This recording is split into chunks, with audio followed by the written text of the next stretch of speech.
Jessica, are we ready to go on YouTube? We are ready for the chair to call the meeting. Okay, go ahead, Dr. Corey. You may start the meeting. Fantastic. Well, thank you so much. Then I will, in fact, call this meeting to order at exactly 10 a.m. So nice job on the logistics behind the scenes. And to get us going, Catcher, would you mind calling roll for us? Absolutely. Member Baker. Member Broussard. Present. Member Burton. Here. Dr. Court. Here. Superintendent Hoffman. Here. Member Kay. Here. Dr. Mack. Here. Dr. Robbins. Member Ruiz. Present. Member Wellborn. Present. And President Narducci. Here. You have a quorum, sir. Thank you so much, Catcher. So I want to thank everyone for making time today for this really important conversation on a really important topic. We have really two possible outcomes from today, one being just a greater conversation, greater level of conversation, greater level of understanding as to where we all sit as individually and then collectively as a board as it relates to accountability. Secondarily, a second possible outcome, positive outcome, would be that we would ask staff at some point to draft a policy statement regarding this important issue that we would bring to the December meeting. I believe Director Williams will remind us in a bit that no vote will be taken today on anything given the nature of this special meeting. So we have until noon, which means I will try to do my best and would ask all of you to do your best to keep our conversation on point and moving forward. And obviously we want all voices to be heard, and all voices being heard starts with the public. And that's a really important piece of this. So this is the time for the public to in fact comment on items on today's agenda, as well as items not on today's agenda. As I understand it, we have a significant number of speakers, a couple of dozen of speakers who have requested to speak. So I will be limiting our speakers to 1 minute. Speakers, please be respectful of the time. We want to hear what you have to say, but please do your best to get right to the point and respect that time limit. Board, you know that we will not discuss any items that are not specifically on today's agenda. Staff, as always, I believe you will call the names of those individuals who have registered to speak today. Other written comments, you may notice, are on Assembly for the members to review and the public to take a peek at. I do see that Cal has joined us. Welcome, Cal. I'm glad you're with us. With that, let's start the call to the public. And I believe Deputy Director Baden will get us started there. Is that right, Catcher? Yes, sir. That's right. And I think I noticed Dr. Robbins just joined us as well. So awesome. Okay, I just got the little strip. Sorry, Dr. Robbins, didn't mean to short you there. Didn't see you on the screen. So for the call of the public, first I'll read those first three names. But first up, we have Dana Van Diens, followed by Elena Adams and Christine Emmanuel. Welcome.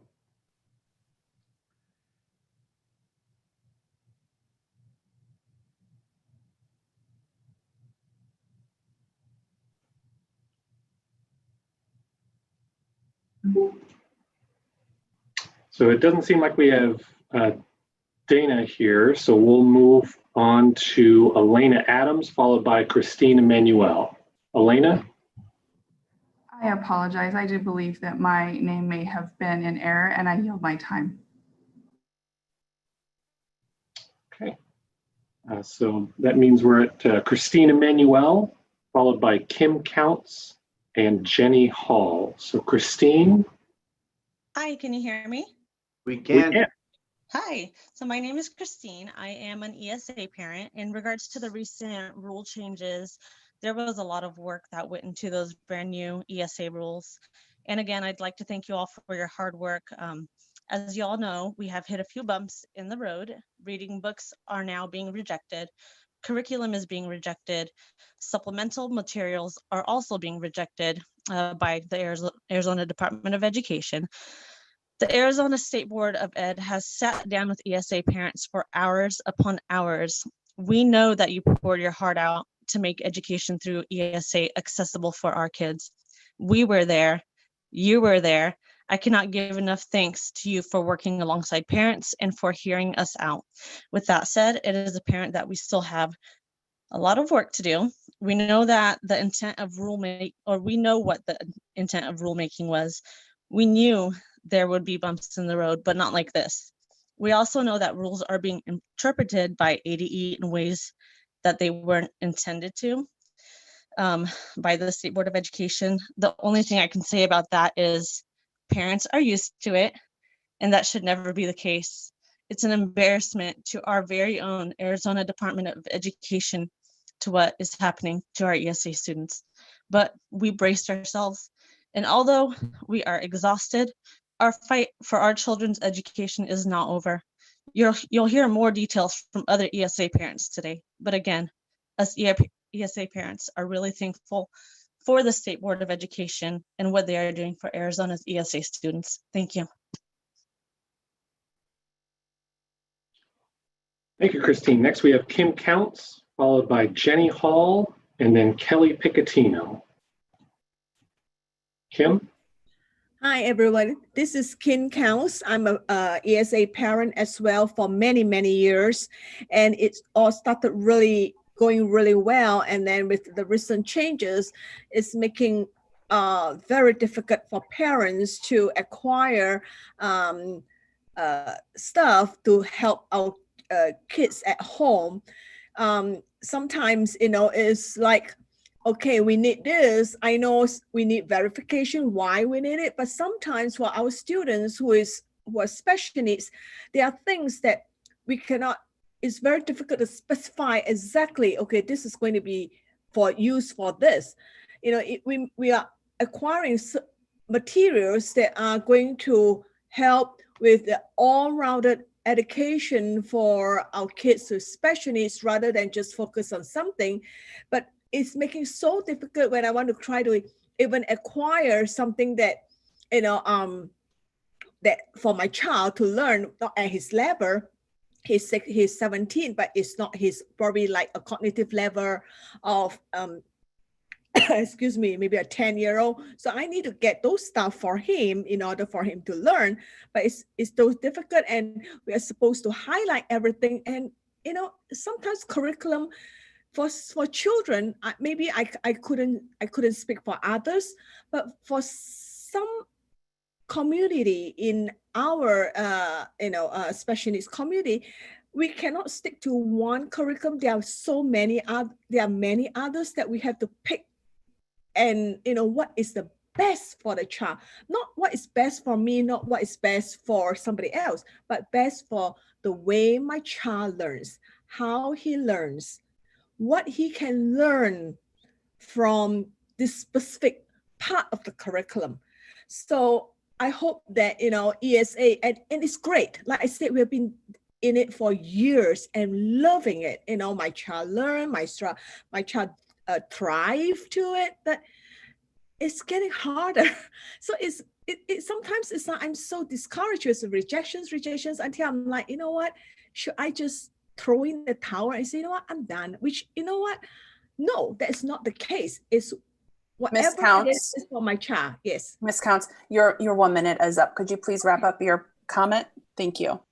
Oh, right. So anyhow, thank you very much. I mean, I really, appreciate the ESA thing. And I just hope that, it could be made easier or, more accessible to our parents. Thank you. Thank you. Thank you, Kim.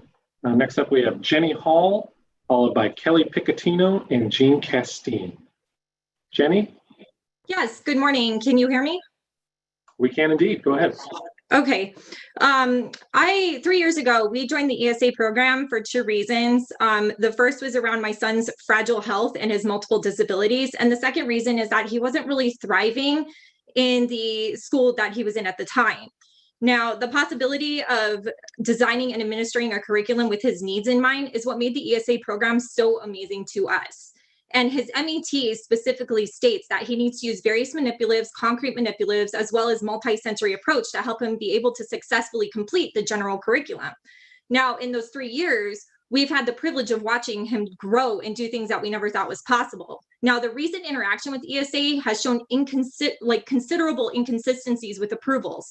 Knowing that each child is different, I don't expect blanket approvals for students, but those of us that need a little extra help to help our kids thrive, it's really disturbing the lack of communication within the ESA staff. Now, we understand the program is under an evolutionary process and patience is required with both the parents and the administrators alike. But I'm kind of hoping that instead of an us versus them mentality, that ESA will work with us parents for inclusion and new systems of learning. Now, as I stated before with my son, not every kid can learn with just a straight curriculum. And with the new rules implemented on November 1st, we're watching denials happening one after another for things that are supposed to complement, enrich, extend, and support a curriculum. Now, what is needed that may look like a toy to most may be the very item that one child needs to understand fractions, while another child may need that to understand spatial awareness. So since this rule has come into effect, it's been very frustrating for all of us to get the items that we need for our children. So and what they're telling us is that we need it to state, it has to state that exact item that we need. And very rarely are you going to find a curriculum stating that that exact manipulative our child needs is required. And that's putting a lot of our kids with learning disabilities at an extreme disadvantage. So as one of the families that still utilizes the Bank of America card, the fact that we watch one approval one day and then something else the other day, it's very frustrating and scary for us that we feel like we're going to end up having to pay back a bunch of money at the end of the quarter. So thank you very much for hearing me out, and thank you for your time. Thank you, Jenny. Next, we have Kelly Picatino, followed by Jean Castine and Carrie Ward Odom. Kelly? Hi, can you all hear me? We can indeed. Go ahead. Hi, I am a parent of a child, a young child that was physically abused and denied a free and appropriate education in the Arizona public school system. So we were forced to become customers to the state of Arizona and fall under the Empowerment Scholarship account.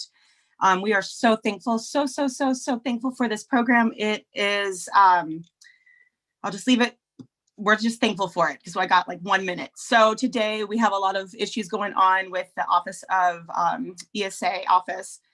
We're asking the State Board of Education to rectify why some parents are being denied and others are being approved for the same purchases regardless of the curriculum. We are requesting an immediate resolution so ESA parents may be able to resume purchasing our child's educational materials without ESA office resistance. We are asking the State Board of Education to enforce direction to the ADE to address current debit card users' fears and confusions. We are also requesting that the State Board of Education to enforce that the Arizona Department of Education, specifically the ESA office, to develop and put to good use a clear, transparent, and direct communication policy from the Arizona Department of Education to the customers, which are the ESA families. If no official communication comes from ADE, then the immediate harsh enforcement and sour customer service should not exist, nor should our child's education be held up. Families are left feeling set up by the Department of Education and the ESA staff. This is not okay. Arizona ESA families must be given a fair chance. Rather than hearing things through the grapevine or having these parking lot conversations or communications come from an unofficial source, we need to hear directly from the department and the ESA office. Without proper communication, direction, or even official training by the ESA office, our goal and everyone's goal comes to a standstill and it's forgotten. And the goal is to foster and provide a love for education for our Arizona students. This includes mine in the ESA scholarship account. This goal cannot be forgotten and be allowed to get lost. I will end with this real fast. I live in a world more like my son lives in a world where he has to fight for his voice. He has to fight and work extremely hard to communicate, to be heard and to be understood. He has been in speech therapy for 7 years. Communication is a gift. And the ADA and the ESA office has that gift sitting in their hands and they are choosing not to communicate with ESA families verbally or non-verbally, and it's insulting. Simply put, please hold the ADA ESA office accountable for their actions and behavior. Thank you. Thank you, Kelly. Next, we have Jean Castine, followed by Carrie Ward Odom and Danielle Cornell. Good morning, President Narducci, Superintendent Hoffman, members of the board. My name is Jeannie Castine, and I'm the current president of the Creighton School District Governing Board and middle school and high school teacher. In May of 2020, the Creighton Governing Board voted to approve an anti-testing letter grade resolution. While the current discussion about standardized testing and letter grades has been driven by the coronavirus pandemic, the best argument against these metrics is grounded in the idea of equity. We can't talk about letter grades and results-based funding without talking about standardized testing. And the awful truth about these tests is that they were created to keep students of color out of educational institutions and in turn reduced and denied their learning opportunities. Studies show that standardized tests threaten the educational outcomes of our most marginalized students, families, and communities. And though many accountability measures were designed during the early 21st century, which promised to level an unequal playing field, they ended up doing exactly the opposite. And I've sent an email with references for all of the research that I've done. As a classroom teacher, I've seen firsthand the effects of testing and results-based funding, how they hurt entire communities. Children lose out on electives and extracurricular opportunities because of these reform measures. Teachers are often punished and eventually leave these schools because the day-to-day demands are too much. Currently, our Arizona School Board Association legislative agenda for 2020-2021 recommends that we suspend testing requirements due to COVID. But even before that, ASBA included as part of their agenda that state standardized testing should not be used for any other purpose other than a year-over-year measurement of student growth in the tested subject. They've been steadfast in this advocacy, and I encourage you all to do the same and ask our legislature to suspend testing requirements for this year and beyond. If COVID-19 has shown us anything, it has exposed the chasm that exists within our own communities. And as educators, advocates, and public servants, we must focus all our energies on removing any obstacles for our students, families, and educators so that they can reap the benefits of authentic achievement and success. You know, Senator Paul Wellstone saw the writing on the wall almost 30 years ago regarding these high stakes reform measures. He said, making students accountable for test scores works well on a bumper sticker and allows many politicians to look good by saying that they will not tolerate failure, but it represents a hollow promise. Far from improving education, high stakes testing marks a major retreat from fairness, from accuracy, from quality, and from equity. So again, I urge you to encourage our legislature to suspend these tests, not just for this year, but to really take a look at meaningful assessment and provide our kids with all of the opportunities that they need to be successful in this world and to support our teachers in all of their endeavors because it's what's good for the future of our state. Thank you very much. Thank you, Jeannie. Next, we have Carrie Ward Odom, followed by Danielle Cornell and Angela Planer. I don't think we have Carrie, so we'll go straight over to you, Danielle. You're up. Hello, I'm also an ESA parent, and you may hear my sweet children in the background, so pardon me if you do. We are also very, very grateful for the ESA program. I want to point out that we, along with most ESA families, are educating our children at home because they were failed by the public education system. Educating children at home is hard, and especially those of us who have special needs children, which is most of us. We still have work, some of us more than one job and home responsibilities, but we're choosing to sacrifice and put our children's education first and do the harder thing.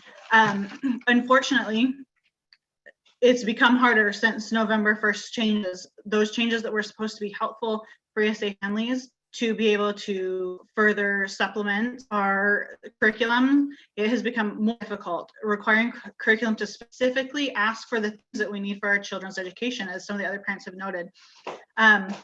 As you know, many of our kids have IEPs, individualized education plans, and that's what we need to be able to do is individualize our children's education, have flexibility to do that. Asking us to use a particular curriculum and nothing beyond that is putting them in the box that failed them in the first place. and we really need to be able to do our hard job with your support. Thank you. Thank you, Danielle. Next, we have Angela Planer, followed by Christy Wilson and Veronica Ojeda. I don't think we have Angela with us, so that means we'll jump straight to you, Superintendent Christy Wilson, followed by Veronica Ojeda and Carolyn Stewart. Can you hear me okay, Catcher? We can, Superintendent, go ahead. President Narducci, Superintendent Hoffman, members of the board. I'm Dr. Christy Wilson, Superintendent of the Buckeye Elementary School District and President of the American Association of School Administrators.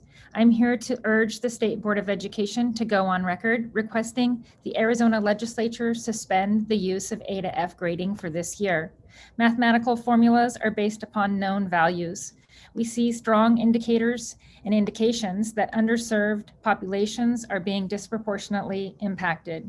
Often we try to account for these variables through adjusting formulas based on known impacts on the variables, such as expected growth. There's simply too much unknown to produce a letter grade that implies anyone truly knows how the school performed during the pandemic, especially when the primary role of schools is becoming so different. For example, our schools who had been working so hard on improvement shifted to figuring out how to safely provide meals to an entire community during a lockdown, or how to get laptops to over 3,000 students. For these tasks, I know we, along with several others, have earned A's, by the way. I have enough concerns about long-term impacts for future years, but in the immediate future, it seems apparent this model must be suspended. Thank you. Thank you.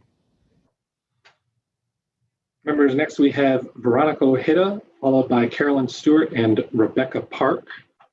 It does not look like we have Veronica with us, which means we'll go to Carolyn Stewart, followed by Rebecca Park and Kayla Bond.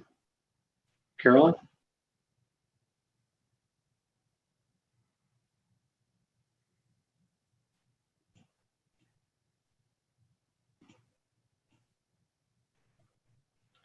Carolyn, if you can hear us, it is your turn to speak, and you're muted right now. So I don't know if you should be able to unmute yourself.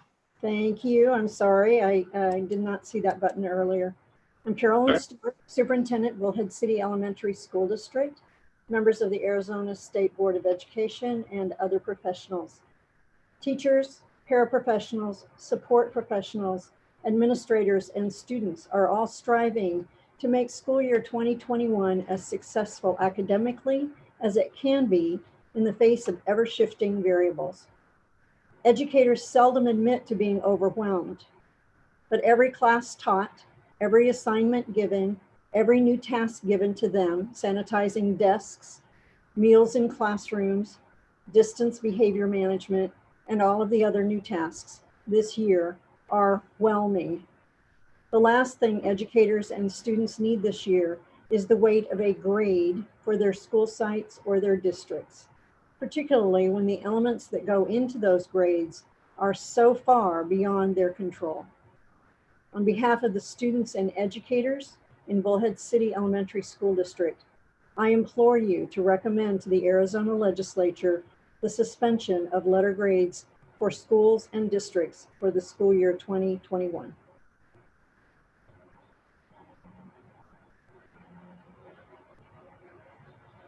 Thank you, Superintendent. Next we have Rebecca Park, followed by Kayla Bond and Angela Faber. Does not look like we have Rebecca Park.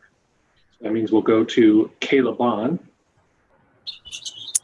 Hey, can you hear me? We can. Go ahead.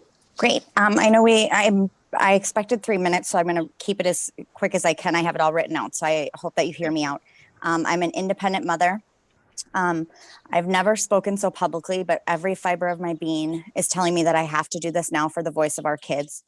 I have 4 kids ranging from ADHD with processing disorders, as well as a child that is in all honors courses. Unfortunately, with the current expectations placed on our schools, we're causing undue hardship on our children, parents, and educators. We're forgetting that kids are people as well, with emotions, bad days, stress, anxiety, and we're expecting kids to basically work from home. This is a challenge for most adults who can't separate work and home life, and it requires tremendous self-discipline. We are too reliant on children's resiliency. Tears are occurring daily in my home, and my kids feel like school never ends. They've got virtual instruction, independent work, and homework. They're exposed to more distractions, less structure, and are doing homework well into the night. They no longer can come home and decompress. Now I'm their teacher, therapist, and best friend. My ability to be a mother is overrun trying to keep them from suffering academically, and we've robbed them of their safe space. They cannot handle these rapid changes. They're retaining less and falling further behind.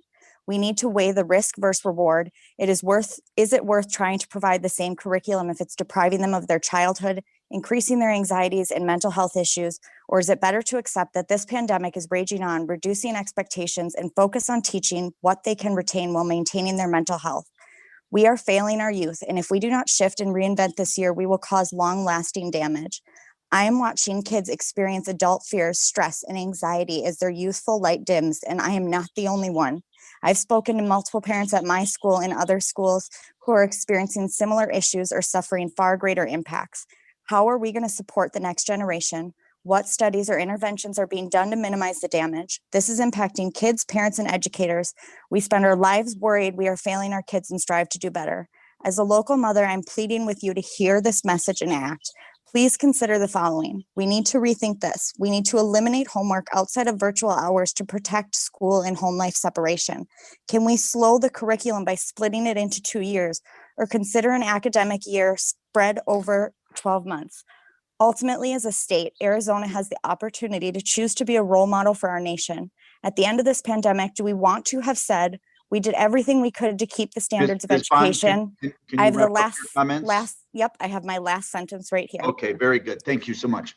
Do we want to have said we did everything we could to keep the standards of education, or do we want to say we chose a new path to better support our kids by challenging ourselves to find a better way? Thank you so much. Okay, next we have Angela Faber, followed by Emily Weeks, and then Carolyn Hadji. Angela? Hi, good morning. How are you?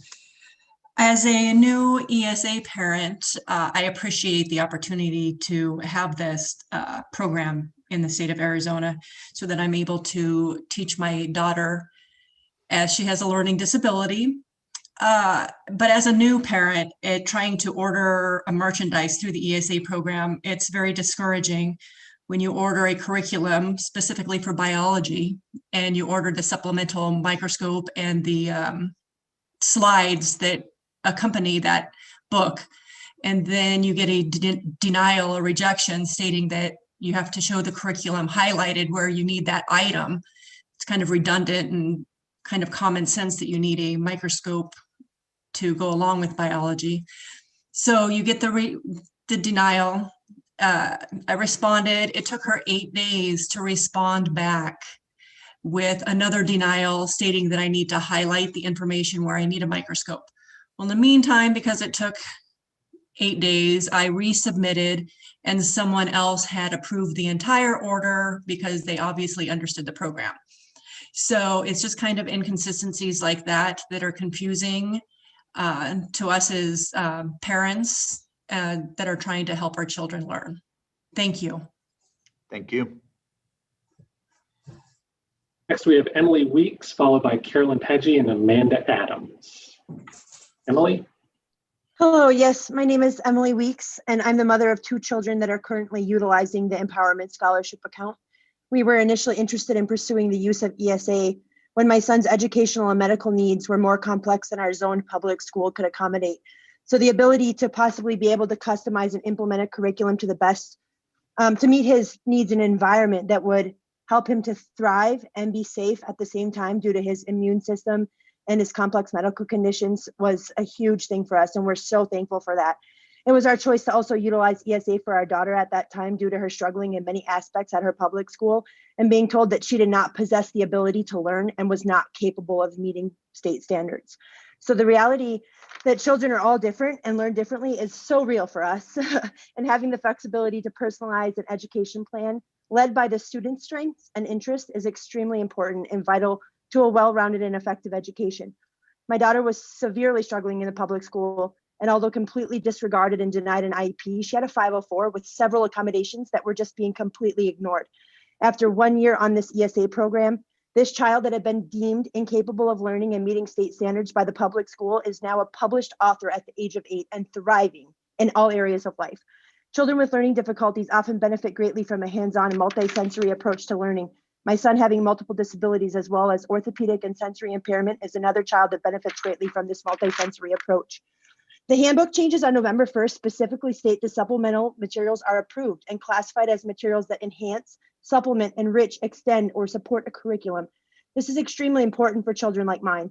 The ones that need visuals, that need a hands-on multi-sensory approach and need manipulatives that can help make the material come to life. It is very unlikely that a curriculum is ever going to state a particular manipulative is required, but the access Ms. to that Weeks, can I ask you manipulative. to wrap up your comments, please? Yes, sorry. So, Thank you. although we're very thankful for this program, it's very frustrating to see the inconsistencies and the struggle that we face to try to get our children what they need. So that's all I got. Thank you so much. Appreciate it. Next, we have Carolyn Paggi, followed by Amanda Adams and Kimber Mcdonald. Carolyn? Hello. Hello. Okay. I don't have anything written down, so it probably won't be as smooth as everybody else's. But I just wanted to say that since the new rules have been implemented, that things have actually gotten harder to get approved. They made this form letter that they seem to put on everything, no matter what you're trying to purchase, saying it needs to be required by curriculum, and please highlight where it's required. And it makes it very difficult to purchase anything since these new rules have been implemented. The other thing is the inconsistencies. They approve something for one parent and then they will deny it for another parent, or they approved something and then by the time we do our expense report, it's all of a sudden disallowed. And we never got anything to the contrary of it being approved prior. So I just wanted to state that the new rules are making things difficult for ESA, and they did make this blanket form letter that they're sending with everything, and that we really need to look into this and make it clear to what curriculum is and have the consistency for approvals. Thank you. Thank you. Next, we have Amanda Adams, followed by Kimber Mcdonald and Julie Batt. Amanda. Can you hear me? Yes. Okay, awesome. Good morning. We are a new family to the ESA program, and we have been so grateful for it. I've been really impressed with the thoughtful work that has been put in place to draft rules and standards that will help keep the program accountable, but also help parents access the resources they need to educate their children. I was really excited about the new rules that went into effect on November 1st that more clearly outline supplemental materials. Sitting in on many of the parent meetings and discussions, I knew the change was meant to open up avenues for us to obtain items we needed. Instead, this change has been misinterpreted and is being used to further restrict access to much needed educational items. It's extremely frustrating because it feels as though the staff has been intentionally instructed to ignore the spirit of the change by requiring any supplemental materials to be specifically designated in a curriculum. And that is not at all what the rule change says, and it is most definitely not the intention of it. For example, a week ago, I put in to have some educational games approved. My son is a kindergartner, and these games focus on letter recognition, counting, and adding to 10, pattern recognition, categorization, and storytelling as an early literacy skill. All games from the educational game companies all fall under parts of kindergarten state standards. It seems absurd to me that these were not obvious skills to be working on with a kindergartner. They were denied, citing the need to supply where they were required in his curriculum. I then spent 2 to 3 hours writing up my response, pointing out that that's not what the new rule requires, but supplying a plethora of information on how these games relate directly to my son's educational goals and the curriculum he is utilizing. They still have not approved them. Games are an extremely effective way to teach new skills and revisit and reinforce skills that continue to need work. I've consistently used them in my capacity as an early childhood educator, as a substitute teacher, and as an educational director at a museum. I just want to close by saying that it's not that we need to have access to these educational supports, and we need to have them readily available without having to spend extra time on trying to effectively get them as opposed to effectively teaching our children. And I thank you very much for the time today. Thank you.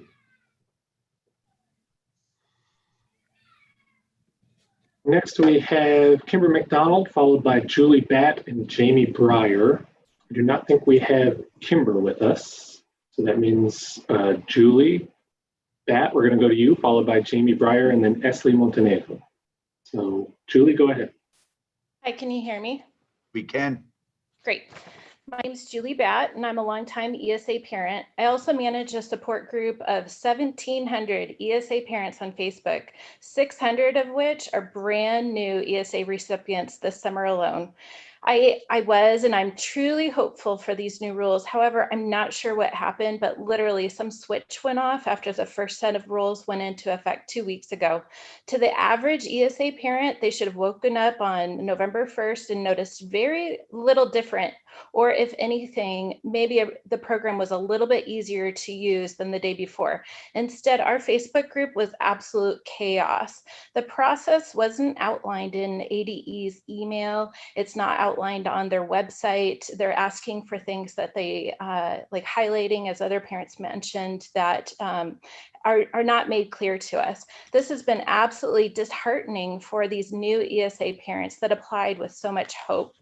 I understand that the board can't direct ADE's internal operations, but I mention all of this to say that the rest of these rules are going to become effective on January 1st. And from my understanding, those rules only cement existing policy or give consistency and understanding. There's nothing to restrict the program. I don't know how the board transitions from their rulemaking to ADE rule implementation, but after seeing this first run, my hope is that the additional care will be taken for the January 1st transition, whether that's additional conversations with ADE or updates to the actual rule, so that this next transition is much more smoother for ESA families. Thank you. Thank you. Thank you. Okay, next we have Jamie Breyer, followed by Esley Montenegro, and then Mark Jorenstad. Jamie.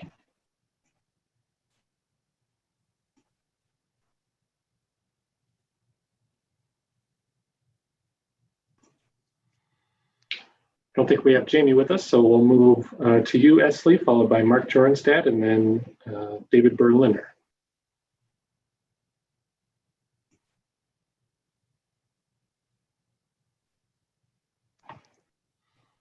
So Okay. Esley, Yes, can you hear me?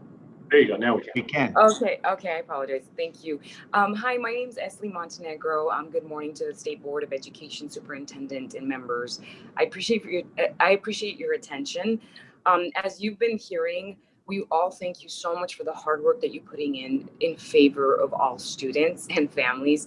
I work diligently with ESA families. I'm an advocate of ESA families and school choice, and many families have contacted me diligently and directly just to notify me of the stressful inconsistencies that you've already heard and unacceptable denials really for supplemental materials and lack of communication on behalf of the ESA office.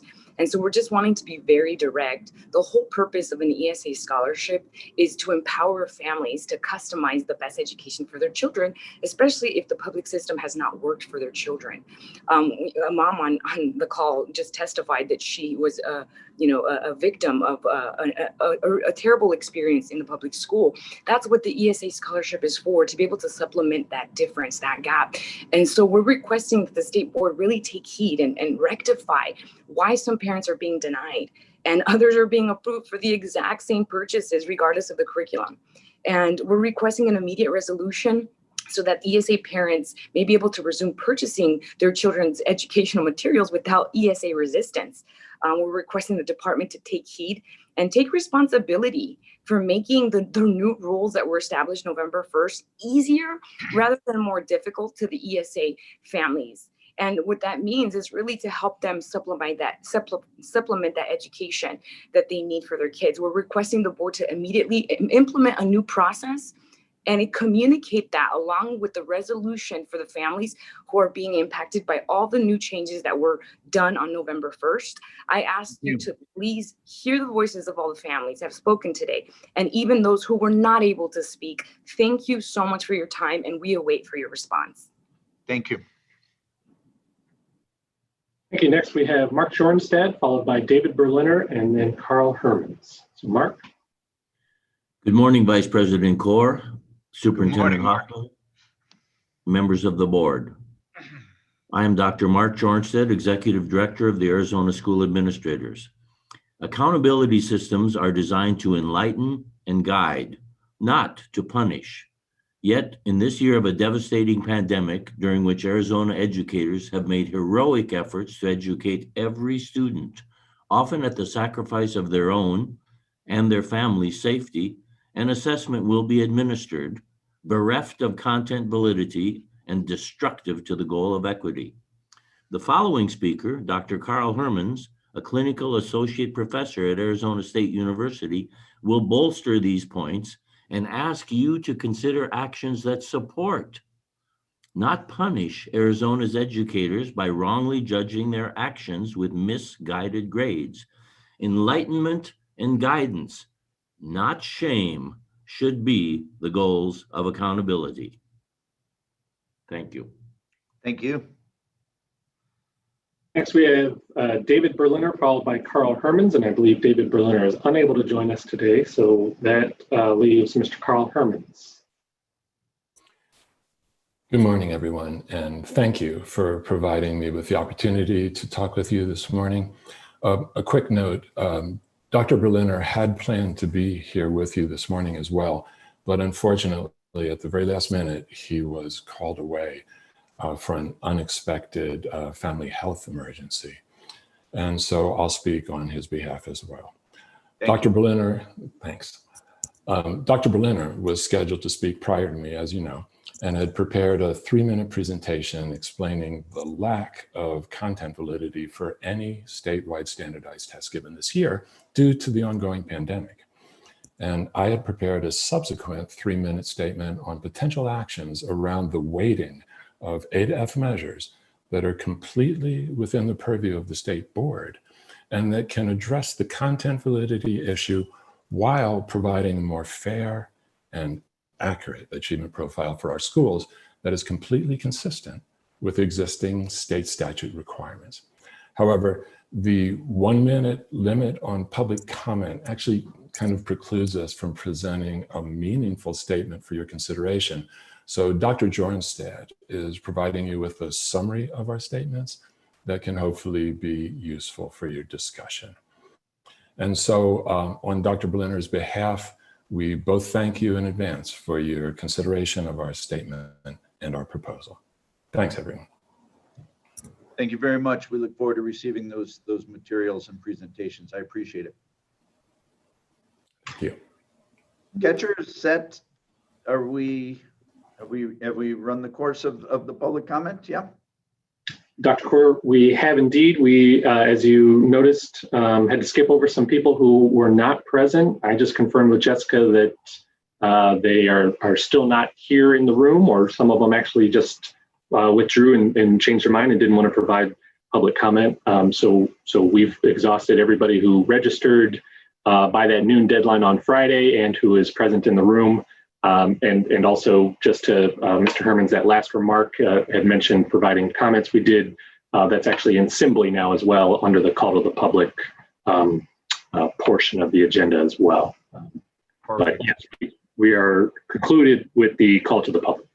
Perfect. And my thanks to Jessica. I know working the magic behind the scenes to get folks where they need to be and ready to speak is not always easy in these complex meetings. So thank you, Jessica.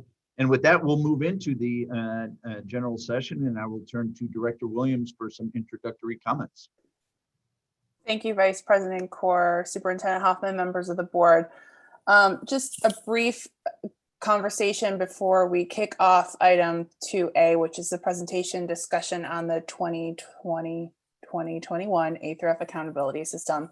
As you recall, at the September State Board meeting, the board requested staff to schedule and build a special meeting to discuss the 2021 state accountability system.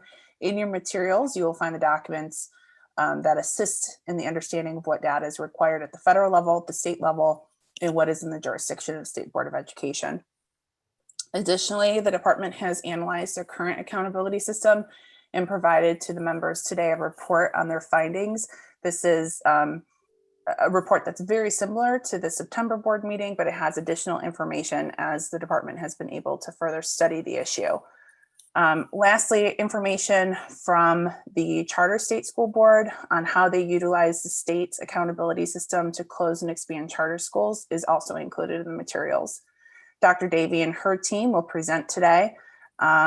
They'll present the work that they have been doing, but also the work of ATAC, AATAC, and the AOI group.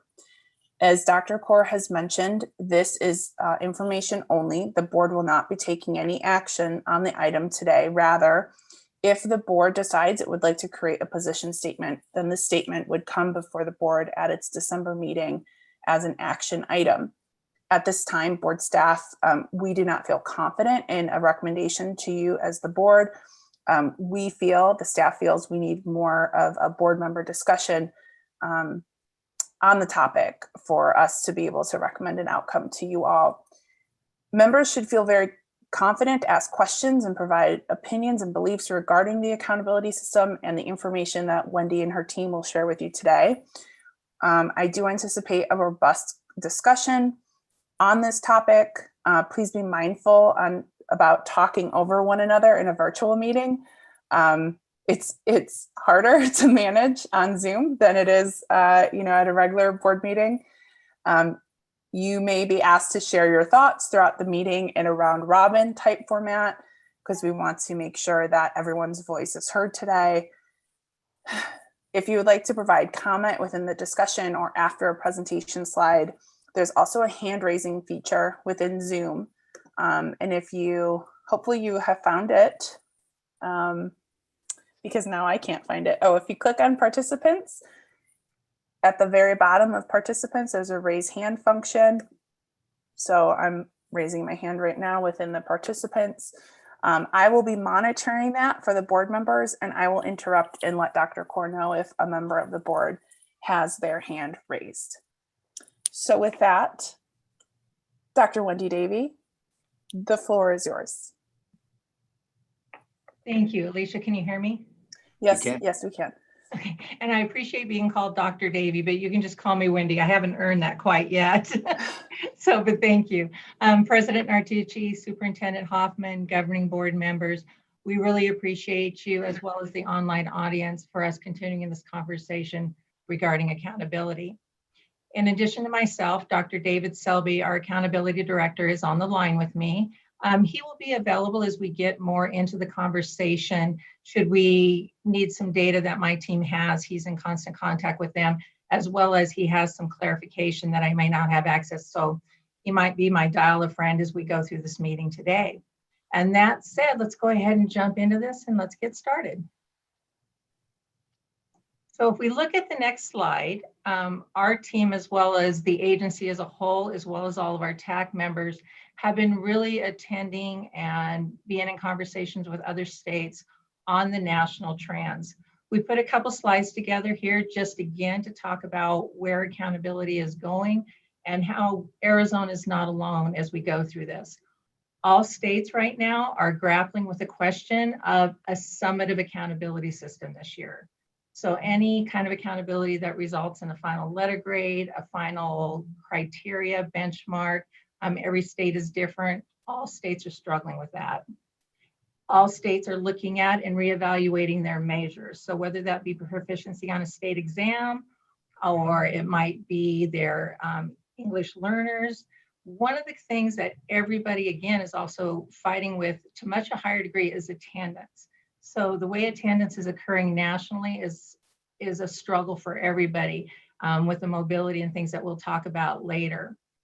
All states definitely wanted to collect assessment data. So everybody's interested in making sure they collect assessment data for measuring what is occurring during COVID, and to also keep track and be able to, as we do in a classroom, take an assessment and then do some kind of monitoring and adjustment to make sure that we're always addressing what's occurring.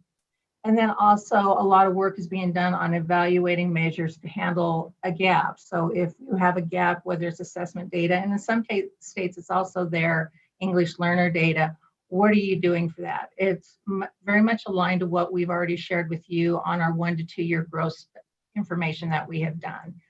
So continuing on with national trends, let's go ahead and look at the next slide. So a lot of conversations have been talking about how can you re-image accountability. So during this time of COVID, and we heard some of the speakers talk about it, is they're actually doing things differently. And one of that is more of like a service delivery. So meeting the needs of their student, whether it be getting out resources such as a laptop, making sure meals are being served. So a lot of states are looking about how could you re-image accountability during this time. A lot of states are looking at multiple stakeholder meetings. So everybody has their TAC teams like we do, our TAC, our AA TAC, and our AOI TAC, but they're also going beyond that. They're having conversations with multiple stakeholders. And I know that we do this through the agency and we'll continue to do that, but they're also looking at gathering additional information. States who have a separate state and federal accountability system, as Arizona does, are facing sort of double duty here. So a lot of those measurements are the same between their state and federal accountability, but they're also having to address this and address that with the difference of the impact and the different rules that may follow for a state accountability versus a federal accountability. And that conversation, like I said, the last meeting we had was just Friday that I was in attendance, and that hasn't changed at all. So on the next slide, we've had good meetings with our TAC members, all three of them, and they continue to share their information, not only during the meeting, but they'll also call me following their meetings to let me know some of the things they're finding out at their meetings. Interesting with the alternative groups is there's a lot of talk, alternative schools doing things differently this year. As we know, that's an at-risk population to start with. And there's a lot of concerns that during this pandemic that the dropouts would increase significantly. And this brings a lot of worry. So they're thinking outside of the box about how could they promote better student engagements to prevent that dropout? Things such as offering lunches, of course, with appropriate, social distancing, but a chance for the kids to connect and make those relationships with their educators. Also, schools are considering issuing incompletes instead of a D's for an F for a way to encourage these kids to keep going and not to give up. So there's a lot of good conversations with groups on looking at things in a different manner as they go through this year. Now, federally, there is a big push. All these conversations federally is to make sure that we are collecting the best data that we can so that we can look at subgroups and so that we can see that equity is occurring and people are having access. And if it's not, that we can readily identify it and address it. And we do this through data. So the collection of data is up front on everybody's mind. Another interesting thing is talking about participation versus proficiency as a way of looking at an alternative way for accountability. So as we were talking about earlier, during this time of COVID and getting those test records, and we did it with our science exam because it's a field test, we're looking at proficiency. So there's a push saying, get your kids in, we're gonna look at you getting kids tested more so than looking at results. And the last meeting I had, still there is no appetite at the federal level really to issue any waivers to discontinue any kind of saying, don't worry about assessment, don't worry about collecting data. There currently is no information there. They're working with the states on ways to modify, maybe ways to look at it differently, maybe push thing a year or so, but there's no blanket saying like they did last year, we're all gonna hold on this year. So that said, that sort of gives us a high level of where we stand on the national trend, not much different than what we've heard earlier. So in our last meeting in October, you tasked us and looking at enrollment trends, and we had mentioned that we had been tracking this. So I'm going to share some information with you on what we have for enrollment trends. I also want to let you know that we have been in conversations with our school finance department. Our ASU analysts that we share with Helios also did a look into attendance. And even though we're running them slightly different, there are some common takeaways that we're going to share. Keep in mind that the data we're going to share with you is what we call the Accountability October 1 data. So this is data that puts one student at one place, no matter how you're looking at it. So it's different than ADM, and it's different how other people may look at accountability. We normally don't publish this report until late spring, early summer, because there's chances to correct data as we go through. And there's certain points along the year that make this data more accurate when we report it at the end of the year. That said, that's why we're keeping it at a state level, because we're comfortable sharing some of that state level for accountability purposes. And I'll share how that data may be slightly different in other ways as we go through it. So one thing consistently that we have is there did appear at the beginning of the year a large drop in enrollment.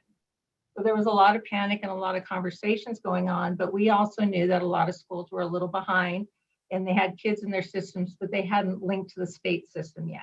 So that's another reason why we wanted to watch this longitudinally, so we could see when that actually started to level out and we could really measure if there truly was a loss. Keep in mind what we're going to show you in these graphs too does not account for any population growth. So all of us in Arizona know that Arizona has had slight growth in population and slight growth in enrollment, and we're not taking that into consideration with the numbers we're showing you. Also, as I stated earlier, we're showing you statewide enrollment. We have not dropped this down to the LEA or school level until we're sure there's less mobility and we've passed those benchmark dates and we're more comfortable with that data. As we go through this, we've also noticed that cohort. So we're using cohort in the way it's your third graders become fourth graders, your fourth graders are now fifth graders. We're finding those gaps decreasing in some way or not even visible anymore. We all know without a doubt, preschool and kindergarten numbers are down. Everybody running these numbers, all the schools know that those numbers are different. We could sit here and hypothesize it's because it's not required. Parents might be a little bit more nervous because their kids are little. It's just, since they're going to be home, I might as well do it myself. Whatever the case may be, we know those numbers are down. Now, accountability, special education numbers still are showing down, but we don't usually show that in lag because we're the accountability system. And working with our school finance and special ed, we know those numbers are closer to where they were last year. It just, our numbers look a little bit lower than what would have been shown somewhere else. We want to make that clear that sometimes there's a little bit lag in our numbers, but we're checking with other people and we know that that number is better than what we'll show here. Just like the same thing with income eligibility, accountability, poverty numbers, or our EL numbers, there's always a little bit of a lag there. What we were surprised to find out is that our juniors and seniors are actually slightly up, about 2,000 students each. So again, we could hypothesize that the jobs these kids might normally take if they dropped out of school are unavailable, or that maybe the environment is conducive if it's all online for them returning to school and staying in school so that they may finish compared to previous years. So now we're going to get into a graph and I'll explain it, and then I can maybe want to take some questions on it to begin with. I'll give you a chance to look at this, and I want you to note the zero line. So the zero line, and what we're going to be looking at here is percentage of change. So I'm going to look above the zero to start with. So when you look above the zero, we are looking at fall of 19 numbers compared to fall of 18 numbers. So this is longitudinal. So this is comparing the same time this year to the same time last year. Above the line is the same time last year compared to the previous year. So there you show that it's very consistent. It's above, we're showing a little bit of growth, and there's not really much variety. So we had that consistency that could show and be a comparison to what we saw initially this year. So now let's go down below the 0%. So you can see we started tracking this on a weekly basis, September 1st through October 28th. So when we first looked at this, and we're going to look at the blue line first, we were looking at about a 7% drop. So if you look about 1.1 million students at about 10,000 per percentage point, when we initially looked at this, we were looking at a loss of approximately 70,000 students. Of course, we started looking, and that's when we found out that not all systems had synced yet, and that, you know, we wanted to make sure when we actually said there was a loss, we wanted to make sure there was a loss and things had sort of settled. So we continue to monitor that, and you can see around early October, things started settling out, and we were looking more at about a little over a 1% drop. So that by October 28th, we had a 1% drop, a little bit more, so about 10,000 students down, and that has stayed pretty consistent at this point, and that's why we put this together. Now, looking at the special education, you can see we look again at that drop. However, again, accountability is looking at about 10%. Our state numbers in our October 1 report last year was about 150,000. I'm rounding up about 150,000 special education students with disability count. And so we're only looking at this point about being about 10% down from that. However, as I said, we have verified with school finance and ADM numbers and other programs, their numbers are higher and closer than they were last year, we expect our numbers to catch up as we go through those checkpoints through the year. So let's go ahead and look at the next. Do you want to take questions on that, Alicia, now, or go through the enrollment and then take questions? Let's just go back one slide. Okay. And this may not be the correct slide, Wendy, but can you talk a little bit about special education and the October 1 deadline for the feds, and how there may be students in which, you know, child study teams, it's very difficult to do virtually right now. So we actually may just be seeing like a decrease in students being recommended for special education because of the situation that we're in now. If you could talk a little bit about that. I'll speak at a high level, but we definitely want to have special education. Might be better to provide you a written report or more information on it. To be able to identify a student, those of us who've served in a school realize that there are study teams and there's criteria you have to go through. It is a little bit more difficult to do that in a virtual situation. So that may have been a little bit delay at the beginning of the year. So our system, which like I said, is a little bit behind school finance and other systems, is showing that still down, but it does look like all the kids that are being serviced as they should in comparison to other years from like a school finance situation. We also know that October 1 is a census data, and I'm going to let special ed maybe give a little bit more information on that. But that's data that needs to be corrected. That can be corrected up and through early February, mid-February. So even though October 1 has passed, that data can still be corrected. That's why we know that our number will come up. And that's why normally we don't report these numbers other than general numbers until late spring, early summer. Does that help, Alicia? Yes, thank you so much, Wendy. And just to reiterate what Wendy was saying earlier for the board members, this particular slide is pre-K 12. And so if you recall from the previous slide, Wendy was saying that we are seeing a decrease in enrollment from pre-K and kinder students. So this slide right here does include pre-K and kinder. The next one will be 3-12. Correct. So going to our next slide, we were going to talk a little bit about 3-12, because I would say, without having actually done the math, 95% of accountability is based on grades 3 through 12. So we do have some K2 kids in there for chronic absenteeism and Azella English learners, but most of it is 3-12. So here you can see when we look at those kids affecting accountability, those numbers actually are almost flat, almost back to a 0.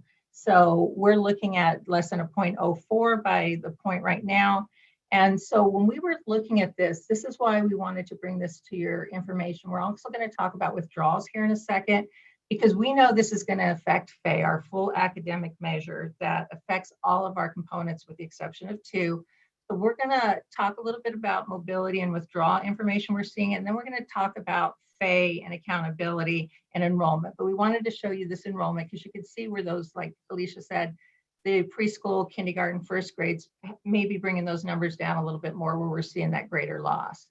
So if we go to the next slide, accountability has been watching withdrawal trends, because in addition to kids coming back into the system, we also knew we were going to be seeing kids changing within the system. We have kids changing within their own district, going from an online school to their brick and mortar school. We're also seeing kids go from brick and mortar schools to an outside online school. We also see kids going from one district to another district where they're back in session. So we were really careful, and we've also been monitoring our pupil withdrawal codes since basically July. So we could see if and when and how that compares to last year, what that mobility looks like, because we knew that would affect our FAE. So what we're seeing here is a very large increase of W1s. So we expected that because at the end of last year, we held off and the state came back and said, don't drop anybody for the 10-day drop. Well, then when school reopened, then those drops and those attendance and those things started happening. Those W1s are occurring within the district and outside of the district. So the data I'm going to show you, the next bullet here is W9. So we use W9s when a school is, or a student is going to be withdrawn from a school to be homeschooled. Now, I probably should have put the numbers in this PowerPoint because 462% makes everybody really concerned. So let me share some back numbers with that. So again, we're comparing this point of this year the exact same point as close as we could last year. So last year in fall of 19, at this point that we're sharing, we had about 1,339 students. Now remember, that's about out of 1.15 million that had a W-9. So they were withdrawn from the school to be homeschooled. We are up to about 7,398. So even though 462% is a large number, we are still looking at about 7,300 students. But do compare that to the original 1,300, it is a large increase that we have seen. Now W-4s, those are when a student has left your school because they haven't been there 10 days, and so you do a 10-day drop, or the student has actually been withdrawn from a parent, but we don't have confirmation that they have shown somewhere else. So we are seeing some increases of W-4s as well. And the last thing that sort of surprised us as well is W-21. So W-21s is when a child moves out of state. So that's actually down compared to previous years. So we're seeing a decrease in that. So we are seeing quite a bit of mobility compared to previous years. So based on that, we wanted to look at FAE. So let's go ahead and look at the next slide, which is a repeat of our 912 slide, or our 312 slide, my apologies. Actually, it's an explanation of FAE. So if we go to the next slide, Jessica. So Wendy, one second. Sure. So just to the board members and the public, the reason that we're having these conversations about enrollment and withdrawal trends and whatnot is because these play into FAE, full academic year. And as you know, within the accountability system, the state uses full academic year in the background of a lot of the data collections that we do for the accountability system and for a school's letter grade. So this is why we're focusing a lot on this information, because we need the board members and the public to understand because of the increase of mobility, and then we have withdrawal trends and whatnot, we have to be cognizant of the FAE definitions. Thank you, Alicia. So looking at the next slide, that's basically what Alicia just covered. FAE was originally intended to hold schools accountable for the students they taught most during the year. So the definition used to be enrolled within the first 10 days of your school, and you stayed continuously enrolled into the first weekday of May or May 1, whichever came first. The challenge is we've seen a high mobility, as we shared in these W codes. We also didn't see enrollment really settle out until early, October 1. And we also know that FAE, full academic year, drives our accountability system. With the exception of chronic absenteeism and graduation, it plays a role in almost every other piece of accountability or the CCRI. So one of the solutions that you tasked us in October is when we're looking at our components, how could we think differently about those components? So one of the things we were looking at when we were looking at the slides and we were looking at our mobility is maybe the possibility of redefining FAE. If accountability is to move forward, this is something we would want you to consider. And that is starting FAE on October 1 instead of the first 10 days of a calendar year. The implications of doing that is we know that the stability of the kids coming into the system stabilized around October 1. This way it would pull more people into it, or more students into the accountability system. And for those who are looking at making sure we are accounting for subgroups and special populations, this would also increase those numbers. But it does compromise the original intention of FAE. So where the intent of FAE was to have those kids within the first year throughout the year, if this were to change, that wouldn't be the effect. It would be more October to FAE. So it's something we want you to consider. And if we look at the next slide, which is that 312 slide again, you can see where we put that line. We also know, like I said, that data corrections will continue, and we believe the special education population, as well as our EL population and some of those other special groups, will correct themselves to where they were in previous years, or as close as they would be under the current circumstances, which we will continue to monitor throughout the year before any decisions are made. So that is the first thing that we're bringing to your attention before we actually jump into the individual components, was that enrollment, that mobility, the impact of FAE. So at this point, if you want to discuss that before we start jumping into individual components, Alicia, let me know, or we can continue. Let's go back one slide, please, Jessica. I just want to point something out for the members. So members, if you recall at the September board meeting, when the department provided the first presentation on some of the concerns around the data behind the accountability system, the board did ask for solutions to be offered. So throughout today's presentation, you will see proposed solutions to kind of fix or bandage certain areas in which the data is a little, we're not sure kind of a thing, right? Because a lot of this, the data we don't know whether it will be reliable or valid until June, because we don't get the data until after statewide assessment after the school year. So that's one thing. The second thing is, as Dr. Kaur said at the beginning of this meeting, the board may create a position statement today to be voted on at the December meeting. If the board decides that they want to create a position statement for the state ledge, the board still needs to recognize that it's still your duty to create and to fix an accountability system until the state legislature does something different. So hence why Wendy and her team are offering these proposed solutions, because later down the line, the board may have to vote on some of these proposed solutions to fix some of our challenges within the accountability system for the 2021 school year. So I just wanted to kind of lead ahead of that, Wendy, to give board members like an idea of as we go through the different indicators that we have presented today. So Jessica, if you can go to the perfect. Before we move on to component modifications, do any board members have any questions? I see Member Baker, your hand is up. Go ahead. He's very quick. You need to unmute. There you go. Just to clarify for everyone's benefit, the state board does not have control over whether or not A through F grades are awarded, but the state board does have control over the criteria that's used to determine A through F. So we are looking at some adjustments that could occur whether or not there are grades. So it's not really a question, it's just a clarification of what Wendy stated, correct? Thank you, Member Baker. That's correct. The other, President Narducci, Vice President, for members, and another to follow that, another clarification I have is, it seems like it's also a decision of whether these, the modifications would be made for this year only, rather than moving forward.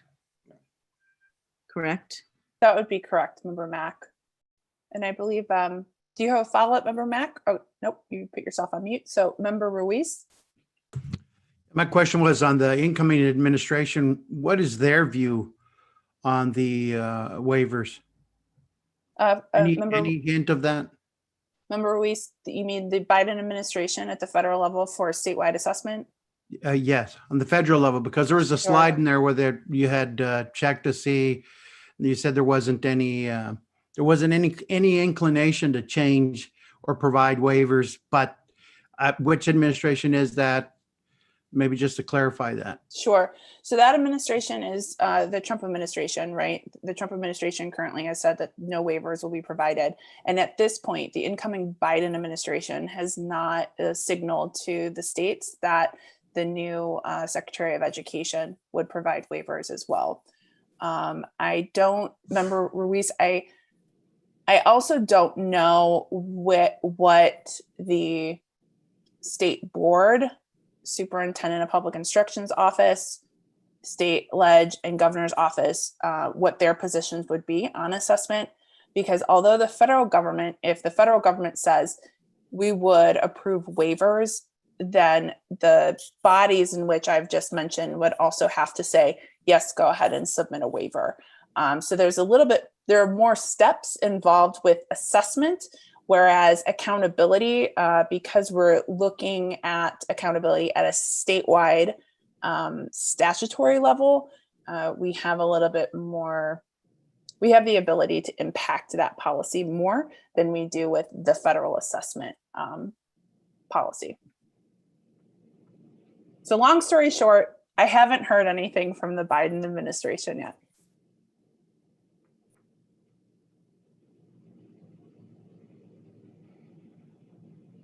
Okay, Wendy, we don't have any other hands raised, so we can go ahead. Thank you. Okay, great. So we're going to jump into component and the modifications we have on this. So as you know, we updated that 28-page document. It might be greater than 28 pages now, but that's actually becoming our historical document as we go through this year. So we're going to continue to update that and put the decisions in it so everybody following us would be able to look at that and know what decisions were made on the individual components for accountability, regardless of what happens with accountability. Now, that said, Friday I was sitting in a meeting, and one of the best quotes I had, and it applies here as we start to talk numbers, is all the modeling that we're doing is pre-COVID. And when you're modeling with pre-COVID data, you are not modeling COVID data. So even though we're sharing numbers and things look stable, like Alicia said, we really won't know until some of the data comes in at the end of the school year what the true impact is on some of these numbers that we're going to be sharing, because all these numbers are pre-COVID data. So that said, as we go into the components, we want you to make sure that you have the considerations that we're looking at, and that is we're going to continue throughout the year looking at the data as it comes in, like we're tracking Azella testing. We're tracking our October 1 compared to other systems to see that that program is going up like it should. We are modeling the data as soon as it's available, and we'll return that to you guys as soon, just in time so that you can look at it. And we want to make sure you have the data so you can everybody can make informed decisions as soon as possible. All of the stuff we're going to show you following this has some assumptions and contingencies. First of all, this is contingent on testing in the spring. So in-person testing in a secure environment, all the things that we're saying and following, that would be an expectation. Also that there's no large disruption. So come February, if the state were to have to close down for 3 or 4 weeks where everybody's back at home, everything we're looking at is in lieu of or an absent of any other major disruptions. And that to keep in mind that accountability is to measure the learning and not a response to COVID. So is what we're doing measuring a response to COVID, or is this going to be measuring learning? So let's go ahead and look at the next slide.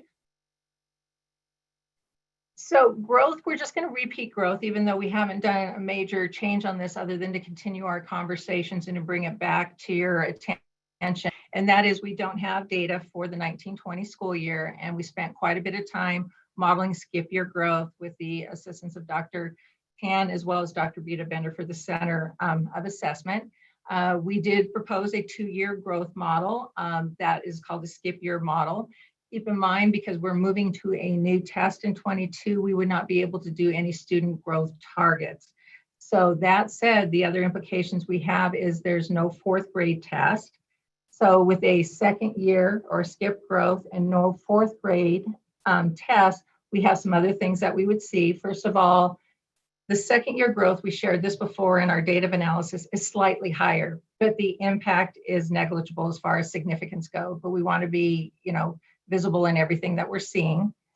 We also know that there will be smaller in counts. First of all, we lost all of 4th grade, and then kids would have to have a test from 19 and 21 to do a skip year growth. And so we're expecting to see loss there as well. Our TAC members also want us to share and be really clear about our growth model is a normative reference growth. So I'm going to give you the extreme because sometimes extremes are better in explaining something. So say, for example, in our state, everybody, and I don't expect this to happen, every student didn't grow. The way we measure growth, we would still get growth scores based on those students compared to their peers. So when you're doing a normative growth, it's a comparison to your peers. So in essence, it's not going to measure really the growth that may or may not have occurred during this pandemic. It's just going to measure how these children did compared to their peers. In previous years, in a normal school year, we see that growth, we see that progression. during this year, when we do that growth measure, we want to make sure we are very clear on that, and the TAC members wanted us to be sure that we shared that. That said, from a accountability standpoint and from an instructional standpoint, to know how your children are doing compared to the other kids in the state can be a good instructional data point that, okay, look, even though during the pandemic, our kids at our school are doing fairly well compared to their peers, so what did we do? And if your kids didn't, what schools could you look at? They said they did, so you could maybe look at their modeling. So there's value in the data absence of the accountability models. We want to make sure we provided that information. So that is growth. Let's go ahead and go to the next slide. English learners. So as you know, our tests are significantly down. Our Azella tests are significantly down compared to this year before. They're about a third of what they were at this time last year, and that's kids who've actually passed through the integrity system and into accountability. So we're down about a third. That said, kids are still being serviced. They're still being put in programs. They are still receiving services. So even if they haven't had a test, if they need services based on their float, they are getting services. So again, what used to be that would signify services is different this year. So that, knowing that, we know that the way kids are coming in and going out is going to be different. We know that it's going to bias that proficiency and growth compared to how we did it before. We also know we're seeing slight integrity issues because of the way kids are being moved between schools and the way some of the online schools and distance learning programs, and it'll get cleared up by the end of the year, but we know we're facing some integrity issues that'll have to be addressed. Now, when we're looking at solutions, we do know that the way we have composed and created our proficiency for Azella and the growth measure of it is a really decent model, and it does what it needs to do. That said, it is also based on state averages, so not the importance of having as many kids test to have that work is important. So our solution would be to keep it the same with a caveat that we are able to test 95% of the kids who need testing. So as you know, we did make that number last year. So we did post publicly what our retest rates were, our proficiency rates were. And again, had we not made those numbers, we wouldn't have gone publicly with it. If we make those numbers again, we're comfortable moving forward as far as calculating EL like we had in the previous years. So if we look at the next, so we talked growth and we talked EL, let's talk acceleration and readiness. So the thing about acceleration and readiness is the components we're going to talk about were always improvements over the previous year's performance. And we've worked really hard the last 3 years because remember, we've gone from just comparing the kids in the file to locking that score so you had a goal you could try to beat. Based on what we're seeing in COVID and based on what we're seeing in this pandemic, you can't compare it to the previous year. It doesn't exist. And comparing to 19 does not make sense because it's not 19 anymore. And there's a lot of chance that we don't even know what those numbers are going to look like, and schools really can't set a goal. So knowing that, we're looking at a potential 1-year change, and we do this with other components, and that is a comparison to a statewide performance. So you will be, for an alternative, like I said, you wanted us to come with alternatives. One of those alternatives, instead of comparing to yourself previously, you can compare yourself to the statewide performance. So if we go to the next slide, what we're looking at here are the 3 things for subgroup improvement, grade 3 ELA improvement, and then the new math thing that we were going to do for 8th grade that we didn't get a chance to do, that would have been a previous performance as well. So what we're looking at here is comparing yourself for points based on achieving 80% of the statewide average. This is what we do with some other measurements within accountability. Looking at that, now again, when I say we modeled it on pre-COVID data, but in this case, most schools are still receiving the same points if you're looking down below. And we have some more of those numbers in other graphs for you for math grade performance, 3rd grade ELA, and for subgroup. So remember also in acceleration readiness, you have more chances to earn points than there are available. So overall, it does appear to be a potential solution moving forward is to do the statewide average instead of trying to compare to previous years pre-COVID. So let's go ahead and look at the next slide. Now this one is the one that is just got the whole nation struggling with. And it's also one of the highest areas that people are trying to study. We have a lot of people wanting to come in and, look at research, what's happening with chronic absenteeism. Remember that absence has a different meaning. We know last year we quit doing some kind of attendance at the end of the year. We also know, based on the distant learning plans, that absence in one school does not mean absence in another school. We also need that at one high school, absence may be attendance, whereas another high school, it may actually be completing the required assignments and getting things turned in. So there is no consistency on the data. We also know too that we have missing data from 1920.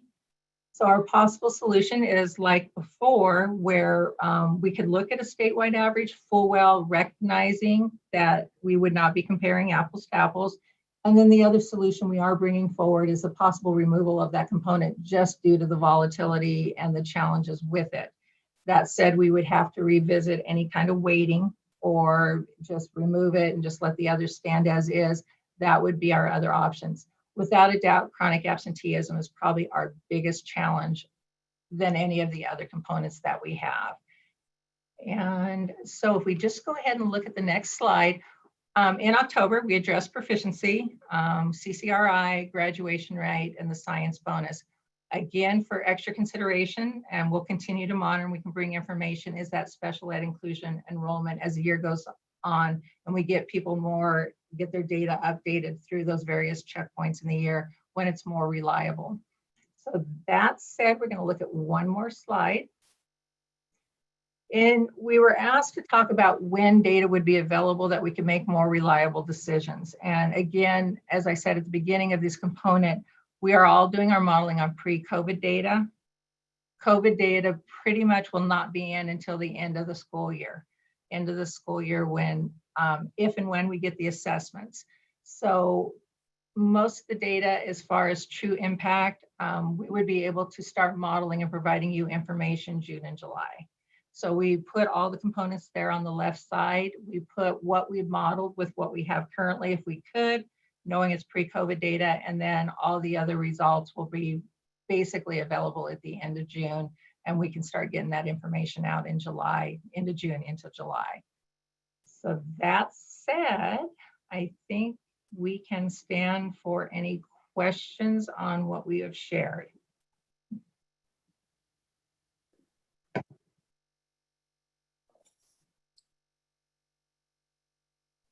Thank you so much, Wendy. That's an awful lot of information to digest, but very well done. And I appreciate the great work that went into that presentation. And at this point, I would like to open the floor to see who would like to react to that, or perhaps pose a question to Wendy or anyone else.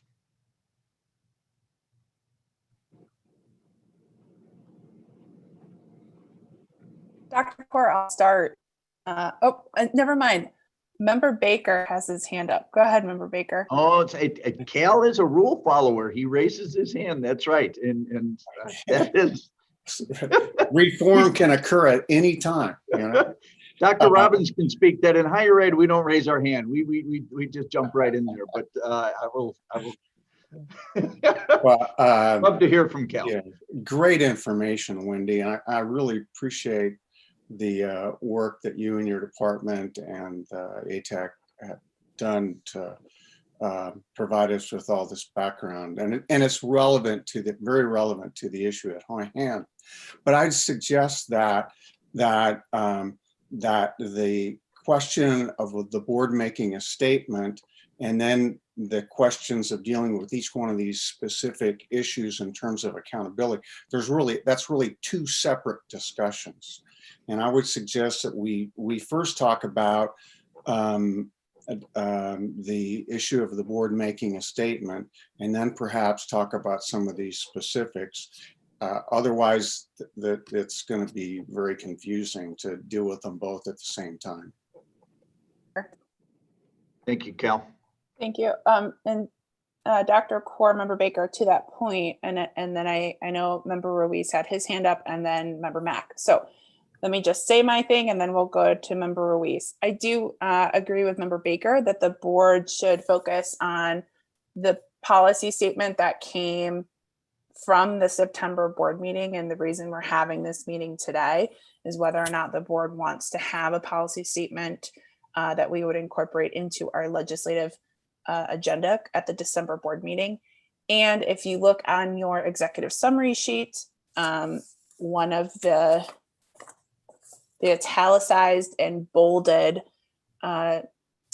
comment from September is to assess students on the statewide assessment in the spring, to collect the data and to report the data. So that was something I pulled from the September board meeting that many of the board members seem to agree with. So if you want to take that statement as like a starting point for the discussion, I think that would be great. So thank you, Member Baker, and let's move on to Member Ruiz. Thank you. President Narducci, Superintendent Hoffman, and members, I would strongly recommend that we take a policy position and that we ask the legislature to suspend the letter grade for next year and maybe even 2 years. And, you know, I listened to the presentation and different slides, but I think the one thing we didn't address was teaching, transmission of knowledge. And that is the major factor. That's what's changed, is that teachers are no longer teaching in the same way that they did last year. And we don't know what the impacts are. I think most schools have gone through a process, a time when you started planning to open up completely, or you had a hybrid, or you didn't open, and then it changed. And then the numbers fluctuating, and then just access for families. If you have a family that has 3 or 4 kids and they're all plugged into the same, system, and you have teaching going on, and you have one kid in one room, and they saying, teachers, it's lagging, and then you have mom and dad who are at home having to work from home. Man, that's a lot. And I think that's the one element that we're not measuring here. And I think that's the key. What 208 passed, so that means there's a lot more money going to be poured in education. And if there is ever a time that we needed accountability, it will be now. But the public has to have the confidence that the system's fair and it works and it measures what it's supposed to be. And we run the risk that if we don't take that into account, at some point the public loses the confidence in the accountability system.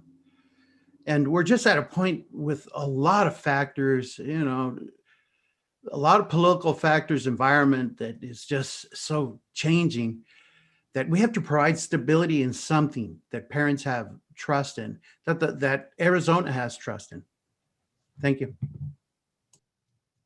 Thank you, Armando. Was it Dr. Mack next? Dr. Cord, I believe so. I think she removed her hand. I don't know if she still would like to talk. Yeah, I just lowered it, but I figured I was in the queue. President Narducci, Superintendent Hoffman, members. So I would echo Member Baker's comment. I do think we're on 2 tracks, and I think we have 2 different things that we need to discuss. I am a little reluctant to use the word position, just because everything we're in is a moving target. I know my district, we're going back to virtual next week.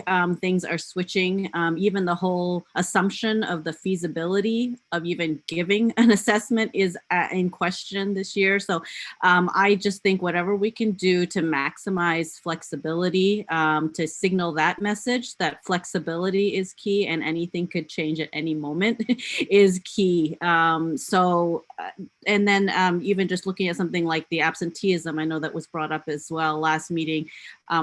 Removing that component would have huge implications. And I just wonder about, going to a dashboard and then having something where that component would be indicated as not not measured this year, right? And so everything would be a lot more transparent that way.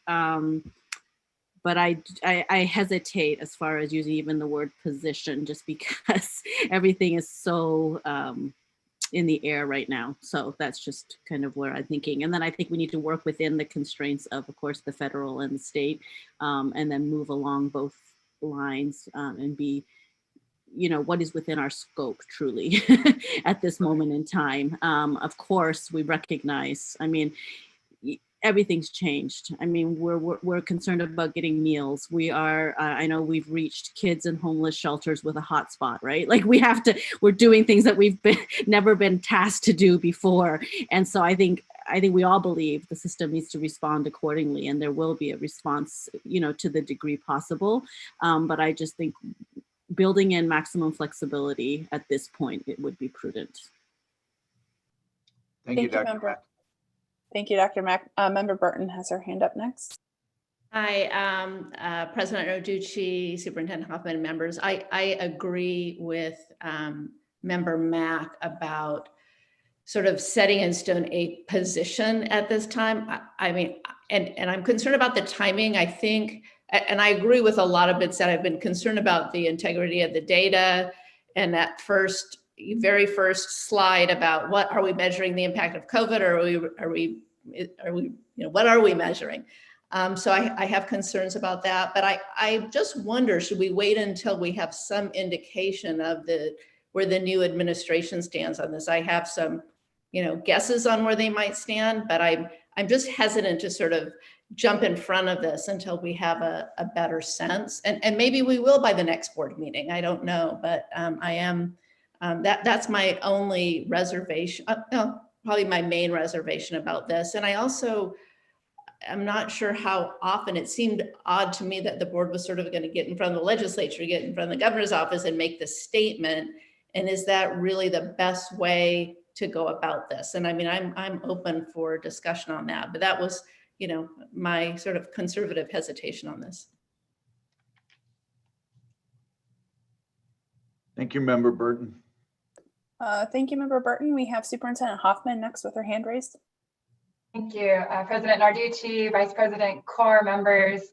I strongly agree with many of the things that have already been said. I really like the word flexibility as well, as we think about, we just have no way to predict what the next few months or next year is going to look like for our school communities, and they have already been through so much.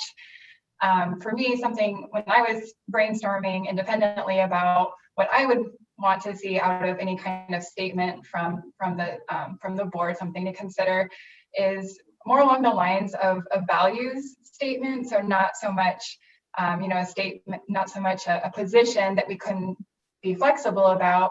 But I remember when we put together a value statement about what we wanted to see out of the state assessment, for example, so that's some historical context. And so maybe some of those values would be things like flexibility. To me, it's really important to signal to the field that any kind of accountability or testing in the future is in no way meant to be punitive to teachers or to schools, that any kind of data collection that we're working on and evaluating is more strictly about meeting the needs of our students and making sure that we don't lose sight of that goal of measuring student growth and making sure that our students are not falling through the cracks. So I was just thinking about a few different values things. I think what we care, what I think we care a lot about is about measuring student learning and about the student's progress. So to me, there's kind of some key values in there about, and we could think about the language around that. But so if we're trying to think about a statement or a signal to the field and to the legislature, I think that that's kind of a direction that I'd like to see. Thank you, Superintendent Hoffman. Dr. Core, we have Member Wellborn up next. Great. Patricia, where are you? There you are. Yeah, you've got the floor, Member Wellborn. Dr. Kaur, Superintendent Hoffman, and members of the board, it's very nice to see you all in spite of the virtual. Wendy, I want to thank you for all the good work that you've done to help us understand the complexity of what we're trying to cope with here. I do support what many of the other people have said. And I think it's a time for us to be more communicative to educators, schools, administrators, parents, because it's so confusing now. And as you know, had public comments come to us and over the years where people really misunderstand when we have responsibility for something and when we don't.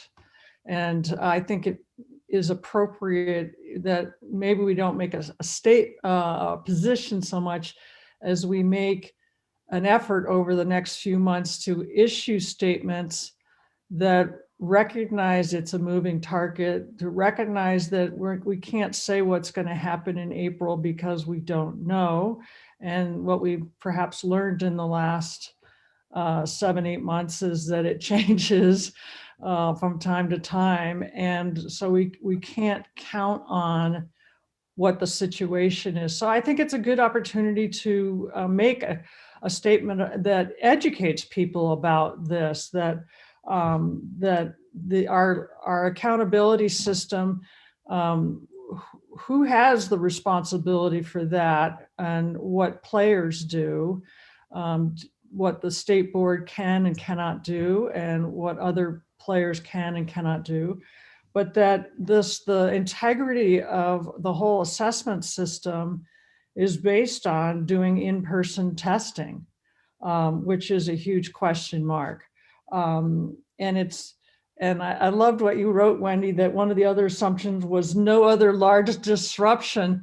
Well, heaven forbid we should have something else happen that's been more pervasive than COVID. And this is a once in 100-year event. I was like, oh my gosh, I hope something else big isn't going to fall on our show. And then also the issue of we don't want to measure the impact of COVID because that certainly isn't fair and just. I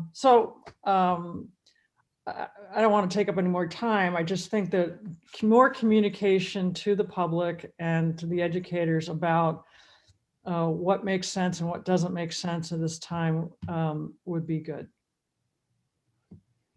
Thank you, Member Wellborn. Dr. Kaur, at this time, no one else has their hand raised, although you can, Member Baker has raised his hand. I just want to follow up on Superintendent Hoffman's comment regarding values. And I think that's exactly what we should be dealing with this morning. We know that whatever's done, the data is going to be limited. We know that damage is occurring to student achievement. And the response to that by many people has been, well, let's just do away with accountability, or let's not do any testing. And I feel very strongly that even though the data is going to be flawed and it's going to be unpleasant to look at, that we still need to collect the data. And so I believe it's important that we be proactive and not reactive, and state and this is my opinion, that we need to continue to collect data. We need to look at the ugly, cold, hard facts of what this pandemic is doing to student achievement. But simultaneously, we need to provide a statement of support to our teachers and our principals and say, you're not going to get a grade this year. Don't worry about being shamed. Join us in collecting the data and taking a good hard look at it without grades. Thank you, Member Baker. Really love to get a sense from everyone, if you feel comfortable, just I just trying to keep track of all we got here. Let me stop and summarize and see where the conversation goes from here. I'm sensing at this point that there is widespread agreement, or at least understanding, if not agreement, that some form of assessment outside a waiver from the federal government somewhere down the road, and we don't know what the Biden administration is looking for, that it seems inevitable, given current situations, that to Member Baker's point, some level of assessment will occur in the spring. I'm hearing a pretty broad consensus, and again, a few folks we haven't heard from, but would love to hear from you, that talk of policy statements or a statement in general or a position is not, as a body, what we're looking for at this point, but something along the lines of to Member Wellborn's point of communication, to educate stakeholders, or to Superintendent Hoffman's point, a declaration of values that can drive a conversation moving forward. So again, I'm just trying to coalesce on the go. And if I've misrepresented any of that, there's some really smart folks on the screen who will correct me. But that's where I think we've gotten through the first bit of the meeting here. Anyone want to react to that? Dr. Kaur, Member Kay has her hand up. Fantastic. Dr. Kaur, Superintendent Hoffman, members, thank you. Took me a little while to figure out how to raise my hand. So I apologize for that. First of all, Wendy and team ATAC strongly agree with what everybody said on the call thus far. Some really good information, a lot to think about, a lot to consider. And I think what it highlights for me is the level of change and tweaking that needs to be done to the system to keep it intact, which really has me concerned, to Member Ruiz's point about what does it actually mean? What does it actually mean for parents and the public if we have to make that many adjustments to the system? What is it really telling our schools if we have to make those kinds of adjustments? So in that regard, I also liked what I heard from a number of the board members in terms of the value statements. Member Baker, your comment about a statement of support to schools and to teachers and families, I think is huge right now. I think it's imperative that we issue some sort of a statement that recognizes the challenges that they're experiencing, and also signals that the system, as it has been constructed, an A to F system, should not be used in a punitive way. I think that's always been our position, but I personally don't believe that it should exist for this current school year and possibly even next year. Because I think when we maintain an accountability system as we have, or try to retrofit this year's data into a system, it discounts the real challenges that our schools are facing, that our families are facing. And we're not taking into account who's really doing the teaching. You know, we have a number of parents, we've asked parents and families to partner with us in education, in educating their child in a way we never have.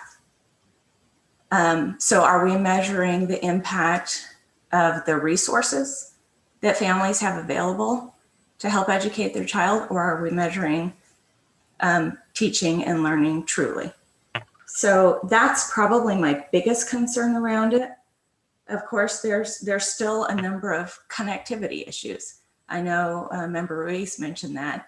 If you think about rural communities and tribal communities, there's still incredibly unreliable internet.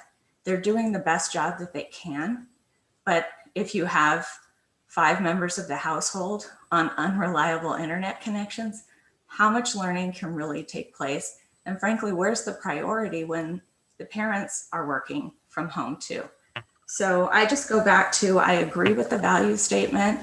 I have serious concerns about trying to retrofit the type of accountability system that we're talking about. And at the same time, I do believe we should collect the data. I do believe that we need assessments, if we can possibly do them, And as a parent, I think that information is important. As educators, that information is important. So that was a long-winded way of saying I agree with a lot of statements that have already been made. Thank you. Thank you, Member Kay. Dr. Court, Member Broussard has her hand up. Fantastic. Hi, Jill. Hi. So as I have been sitting and listening, and I think Member Kay and I are very similar in this, we really like to sit and listen and kind of mull over everything. And ahead of time, some of you come up with some amazing thoughts right off the bat and some great questions. And I really feel I need to listen and consider your thoughts. You know, I really love the way Member Kay had put that, you know, do we have so many adjustments that need to be made that this system won't even remain intact? And so part of that in, you know, prioritizing and value and listing our values and priorities, I think that does need to be explained to the state legislators, because we are considered the experts in the field and we listen to the experts in the field in areas where we are not the expert, and to just kind of organize and collect those thoughts, because they may not realize what impact FAE is going to have on this, on the way we're looking at these numbers and accountability. They're not going to realize that when we're talking about testing may not look the same this year than it has in the past. We're going to have integrity issues. I don't know what's going to happen if we have dates where they're cut off and we have classes and entire districts still working at home. And one of the biggest things that's been mentioned several times is the teaching and the learning and what that looks like this year. It looks different. We've had to source out different supports for our students than we've never had to even consider before. And we have teachers that are out for 14 days at a time because they're at home being quarantined. And in a lot of cases, and actually in my district, I had to go in and substitute in the kindergarten class because we don't have enough substitutes available. And this is happening in so many areas of the district where you have superintendents who are acting as crossing guards and bus drivers. But the classroom and the education looks very different than it has before. And we've even run some, just done some preliminary looking at data in our district, and the difference between our kindergartners and first grade reading level this year in comparison to last year is drastically different, through no fault of their own or the teachers, because the teachers have really been trying to do the best they can. But we have so many different factors that are going to affect this, that if we try to establish a letter grade for the school based on the standards of the past, of past school years where we didn't have these challenges, it's really going to just really demoralize and misrepresent really what the school has been doing, because there's so many other factors that are involved with the efforts they're making. So I know that I didn't say anything that anybody else didn't already say. I just wanted to make sure that I reiterated those thoughts and support those thoughts. And so also speaking to what Superintendent Hoffman said about a values statement or a priorities statement, or just some form of education we can share in part with our state legislators, I think that would be where I would like to see us go. Thank you. Thank you, Member Broussard. Dr. Cora, as President Narducci has his hand raised, we should probably let him speak for sure. Was President Narducci able to figure out the raising the hand button? Yeah, he did. He figured it out. I am once again impressed by our fearless leader. President Narducci, your thoughts. Thank you, Dr. Core. Zoom is my life right now, so part of my voice.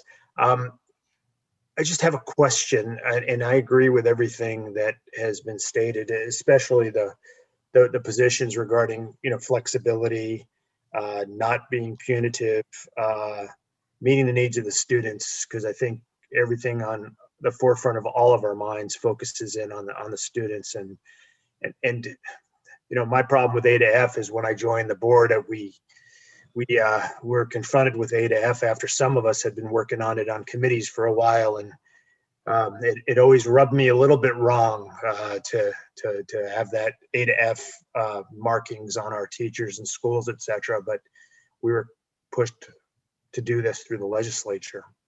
But with that said, with all the change, and this is a question, not a comment, and it's a question for those who know more, and all of you do know more than me with respect to this. With all the changes that we're seeing since last March, and I do agree with Cal with respect to data gathering, how does the current approach for data gathering actually make any sense with respect to all of the changes that we've seen through virtual ed, internet connection problems, everything that we're aware of? How does, the old adage, garbage in, garbage out? I'm worried. I don't have the answer, and it's not sinking in my mind as to how going forward and collecting the data is going to help us. If someone can explain that a little bit further for me to understand and appreciate it, if it's the same data mechanism with all the changed circumstances that we've got. Thank you, President Narducci. Wendy, can you talk a little bit about the data? I'll talk about a couple of points. I'll talk from a national level what they're talking about for the assessments. So one of the conversations is to go ahead and get as much assessment as you can, even if you can't get all the kids to test, to be able to provide the assessments at a secure level under the right conditions will allow to bring in data. And then really good data scientists, couple I have on my team or nationally, can then look at stratified samples and can then pinpoint possibly where subgroups or equities or issues are occurring. So even if we couldn't get everybody, the value of having an assessment and a secure environment to collect that data so that decisions could be made and help could be provided where needed. And you can also do stratified samples to try to represent what the state may have looked at, and then taking into consideration which schools were online, things like that. We do know that there are some data points, like we said, chronic absenteeism, garbage in, garbage out, or, unless we could tie it to every single day you were doing something different, you're right. There really is no way to clean that up. There's other data points such as graduation is still good. That is definitely a good point. Dropout is incredibly important. So I'm thinking about some of our component, even our EL program enrollment, even in absence of a test, is another important data that they're getting. Now the schools may have how that program went, but we could actually look at proficiency rates and then go to the schools that may have been online and say, hey, you still had a decent proficiency. What did you do differently? So it goes using those, and if I fall into my teacher mode, I apologize, using those data points to affect instruction. So that is what everybody's encouraging at the national level, is to go ahead and continue to gather those data points, be aware of the challenges of them, and then use them appropriately to address the needs, especially subgroup or equity issues that may show up in the data. And if I went off track, I apologize. No, very helpful, Wendy. Thank you. Dr. Kaur, I would add to that, and I'm sure Ketcher would, because I'm going to go in his realm of policy, so I'm sure Ketcher will be like, you're incorrect. But I would imagine, President Narducci, that any of the assessment data that's collected from this statewide assessment from this school year as well could be used to inform policies, especially in those inequity in areas of inequity of which subgroups are performing lower than other areas within the state, and how funding can be streamlined to those areas or to those school districts. especially if we're seeing kids like multiple years behind because of the impacts of COVID. Catcher, was that good on policy? Yes, that was good. And actually, what you kind of just heard was really the two kind of big philosophical reasons why we do assessment in the first place. Wendy kind of talked about, it's almost like the flashlight on inequities that Wendy kind of outlined as one of the big philosophical reasons. And then Alicia kind of hit the second one, which is, okay, now we have this data, what do we do with it? Which is, try to pull policy levers at the statewide level. So both of them kind of hit the two big philosophical reasons you usually hear that when we talk about why assessment is important. Thank you. And then Member Baker does have his hand raised, Dr. Kaur. Fantastic. Cal? To President Narducci's question about the use of data, I think, as has just been referenced here with the last couple speakers, there's statewide policy issues, but there's also, as a principal looks at data from individual classrooms, if there's two classrooms that have very similar student populations, and one has performed much better than the other classroom, that's a good starting point for additional questions. If the superintendent has two schools with very similar populations, gets very different data from one school than the other, that's a cause for asking questions and investigating further. And then statewide, if I was, as a superintendent, look at a neighboring district with very similar demographics as mine, and that district did much better than my district, I have to ask questions. Why did that happen? So I going back to the catcher's illustration or comment with the flashlight, we want to put the flashlight on as much as we can regarding student achievement, even though we know that it's not going to be perfect. Thank you, Member Baker. Dr. Kaur, so it's noon right now. Maybe we can go, I don't want to beat a dead horse, but I want to be productive in this meeting, especially if we're going to put something on the December board meeting. So maybe let's go for another 30 minutes, but let's really focus in on this, the first issue, which is this. I think we're going to go more value statement. I think that's where a lot of board members are leaning towards a value statement. And I would say this value statement will be for the 2021 school year. I think it's going to be important that we really focus in on a school year with this value statement. So if it's okay with you, Dr. Kaur, I will kind of share what I've written down in notes. Please, absolutely. So heading wise, I have 2020-2021 assessment and accountability values. As we've discussed, assessment right now is kind of up in the air. So I think we should just stay the course and say assess students in the spring of 2021. The board can always change that value if we receive enlightenment from the federal level. Would board members agree with one statement one, or value, assess students in the spring of 2021? You can just nod. If I'm not on the right way, then you can just say no. I see Member Wellborn's. Oh my gosh, I'm way off base if all these people are raising their hands. Okay, let's go with. It's not a yes. Oh. Okay, Member Wellborn.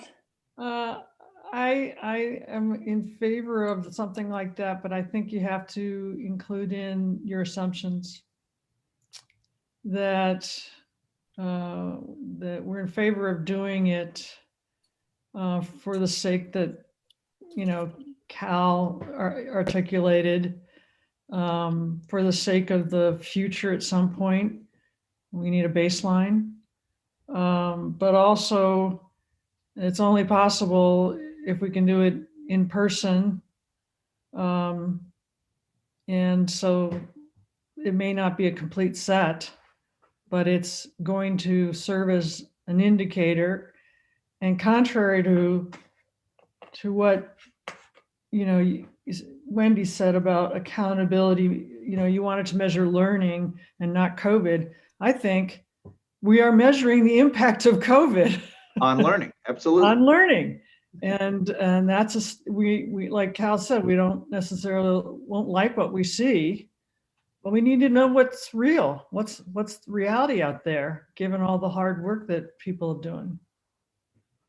Okay, thank you, Member Wellborn. I know Member Ruiz and Superintendent Hoffman have their hands raised. Yeah, I kind of did the same thing as listening to everybody's comments. I had my little checklist here, and here's what my little checklist says. It was that I think there's a consensus that people want to collect data, but I'm not sure there's a consensus that people want to collect data to assign a letter grade this year. And then the second thing would be that we recognize that there's long-term implications of this, and we're not quite sure what they are. So it would require some flexibility. And I think the third thing is, I don't think, we're not the legislature. We're the people who are, experts in this field, hopefully, and that we have at least we're closer to the educational arena. And we hear what people are saying. We see the experiences. And from there, here's our best guess. Here's our best advice that we can give at this time. So I'll stop there. Thank you, Member Ruiz. Superintendent Hoffman. President Narducci, Vice President, core members. For me, it goes back to that when I'm thinking about values, and if flexibility is one of our values, I would say along this thread that to me a value would be more along the lines of saying something like that we support collecting data to the best of our ability. But I can't say with certainty that that will be the state assessment, especially in some parts of the state where I know for a fact it will be near impossible to get students in for testing. So for example, the schools in Navajo Nation have already signaled to us, they've given us a heads up that they do not plan, most likely they're not expecting to reopen this school year at all. And it's very challenging for them to bring families in because of the fear around COVID. And so we know there's parts of the state where it will be near impossible to administer a state assessment, even if we're continuing forward with that. So I think knowing with all the unpredictability around federal waivers, the state legislature and their actions around state assessment, I don't think we should make a statement about the state assessment itself, but I think as a value statement, we can say that it's important to us to collect data to the best of our ability, something along those lines.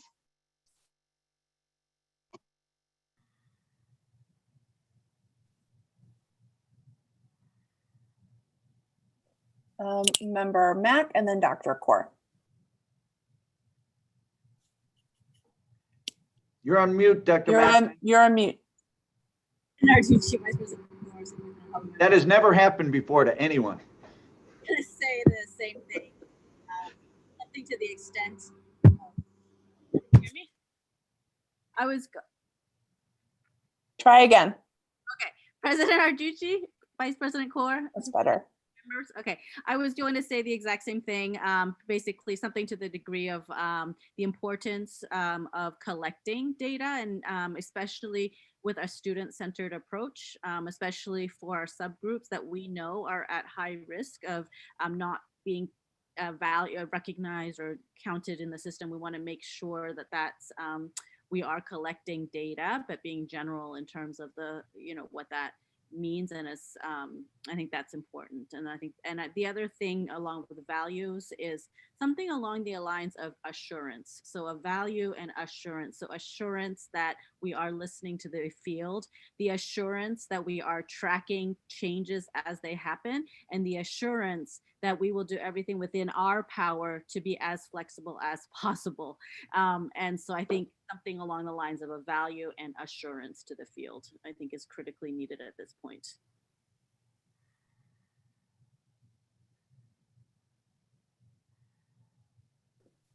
Dr. Kaur, you had your hand up.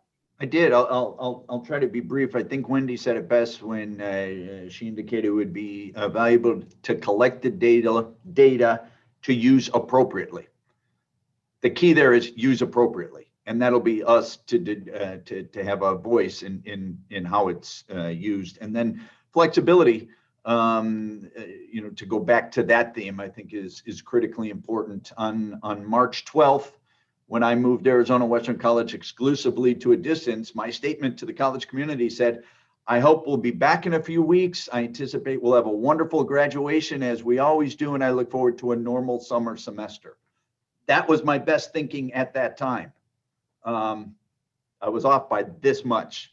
And I think we need to understand that what we think today may be off by this much come April, and just to allow ourselves that flexibility and grace to make decisions on the fly. Thank you. Thank you, Dr. Kaur. Member Baker. Thinking of the state board staff having to come up with a statement or reflect on that, and feeling sorry for them. Maybe I'm hearing consistently that people support the collection of data, but do not want to have grades this year. So maybe a very simple statement that says that, and then a narrative that brings out all beneath that statement, that brings up all the other issues that people have raised, such as flexibility and so on. Thank you. Thank you, Member Baker. And thank you, Member Baker, for recognizing that I'm going to be the one that's trying to take all of your words and put it into a paragraph or two. And I know we haven't had a retreat in quite some time, but if you recall the retreat we had up in Flagstaff, you'll recall that I was it Flagstaff or yeah, I think it was, no, it was Prescott. It was Prescott when we did the collective commitments. And there was a couple times in that retreat, I was like, but I'm going to challenge you. And I'm going to challenge you as board members in this moment to really think about, are we as a board doing enough? Is this something to make us feel good about ourselves, or is this something to drive policy within Arizona? Because I don't want the field to get, I want the board to be impactful. I want the board to be a powerful board. I don't want us just to say, oh yeah, we should be flexible. Da, da, da. I want us to say and come out with this value saying, this is what the state of Arizona should do. So I want to challenge you to think that way of being impactful and taking a stance, especially as what I think is going to happen is we're going to have a value statement at the December board meeting. So is it powerful enough? Is it a statement that we can all get behind? Because Ketcher and I will be the ones that take the statement to the state ledge on your behalf. And so I believe it does need to be powerful. So with that, Member Ruiz. Yeah, I would piggyback on that it can't be squishy. The statement can't be squishy where you feel good about it, but didn't say anything. I think this is hard to give direction to say, I think I just hear the same theme. Collect the data, but don't assign a letter grade this year. And that's pretty clear. And at least everybody can just figure out how to move ahead. In this uncertain time, people want a little bit of certainty. I think we can provide that. Be very clear about what we're asking. In the end, it's not our decision. It's the legislature, it's governor and legislature. They're going to decide. But we're going to give our best advice that we can. And that is, at this time, from what we hear across the board, in our best opinion, is that people want to collect the data. It's important to collect it, but don't assign letter grades this year. To piggyback off of Member Ruiz, we're just piggybacking off one another. I just also want to tell the board, if the board ultimately votes upon a value statement that is to collect the data and not assign letter grades, right? And that is our statement to the state ledge and to the governor's office in regard to state letter grades for the 2021 school year.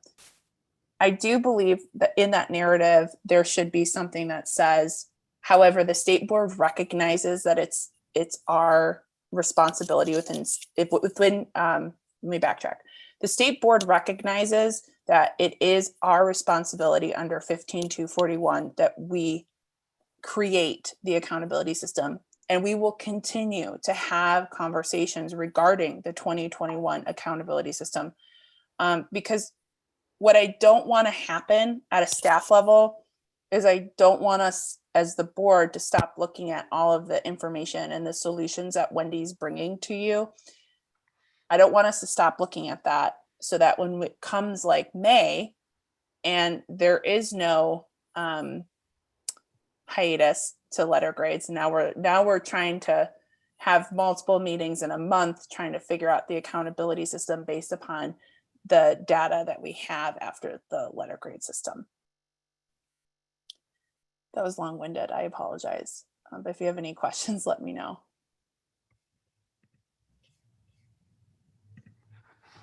I think Patricia, have you raised your hand?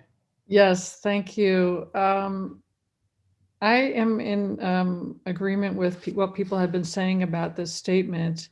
And just as we say the value of what we do want, we also need a value for not doing the letter grades. I would suggest that there's a couple values of why we wouldn't recommend implementing grades, and that it has to do with justice and data integrity. So that we've worked long and hard over data integrity and done multiple circles around that. And I just say at this point in time, there's no way to ensure data integrity. And two, justice, because the way that COVID has impacted learning differently across Arizona.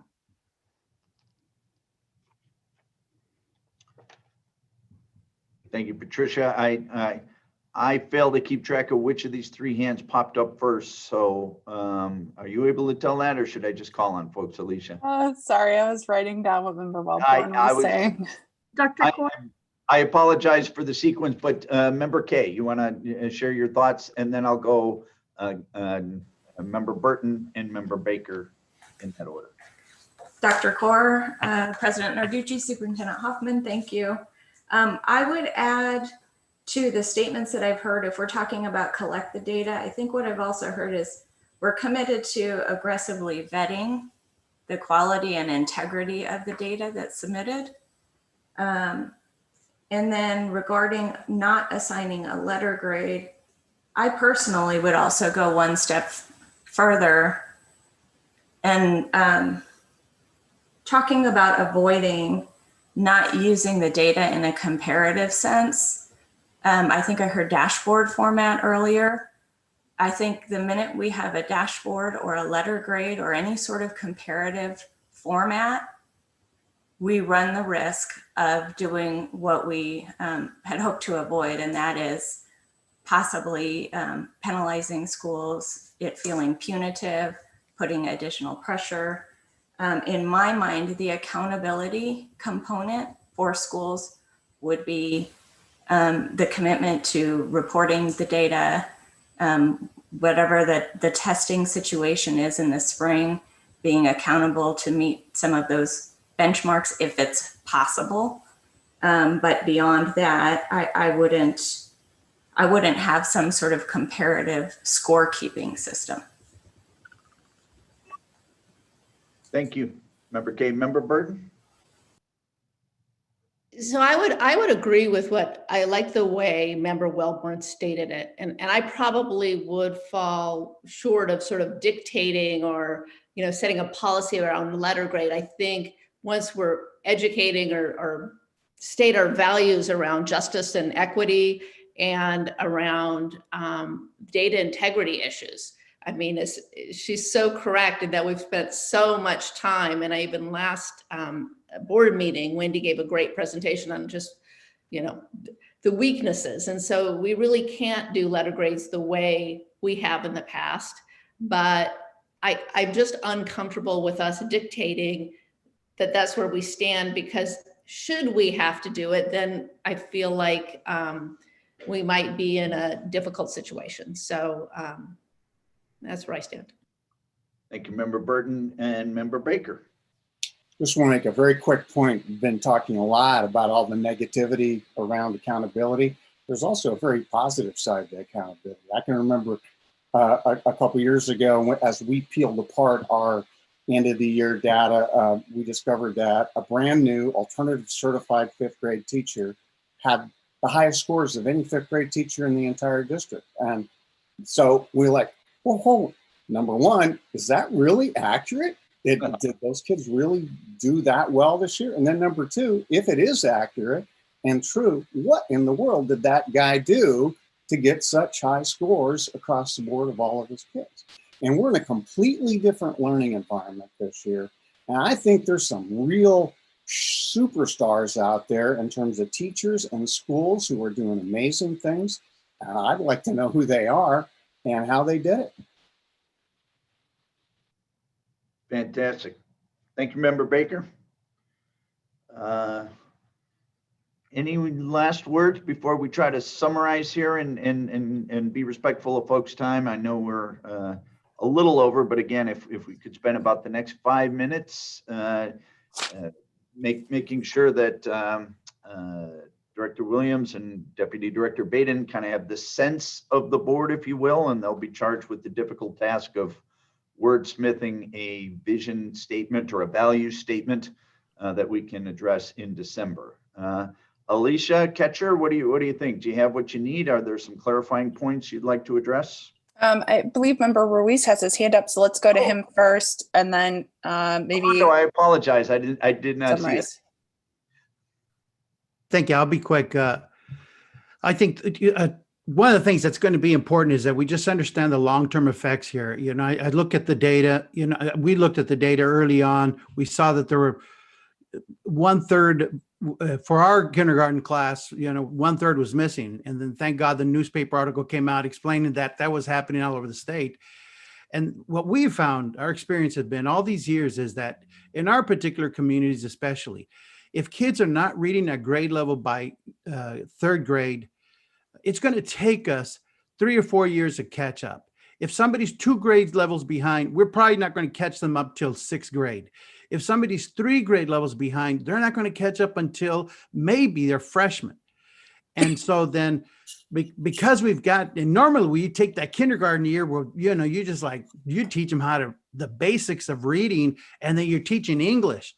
And, what we're finding out is a lot of our communities, the kids are not, they're not here.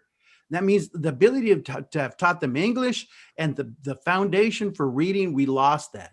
And we're not going to make it up this year. And we're going to make a dent into it next year. But this is going to be with us 3 or 4 years. In certain parts of our communities in Arizona, it's going to be a long-term effort to overcome this. And I don't want that to get lost in our value statements. Thank you, Member Ruiz. Okay, Dr. Before I turn it to Director Williams, seeing none. Alicia, you think you got what you need to get us on a path? I have like 15 pages of handwritten notes, plus, I'll go through and watch this meeting a couple times. I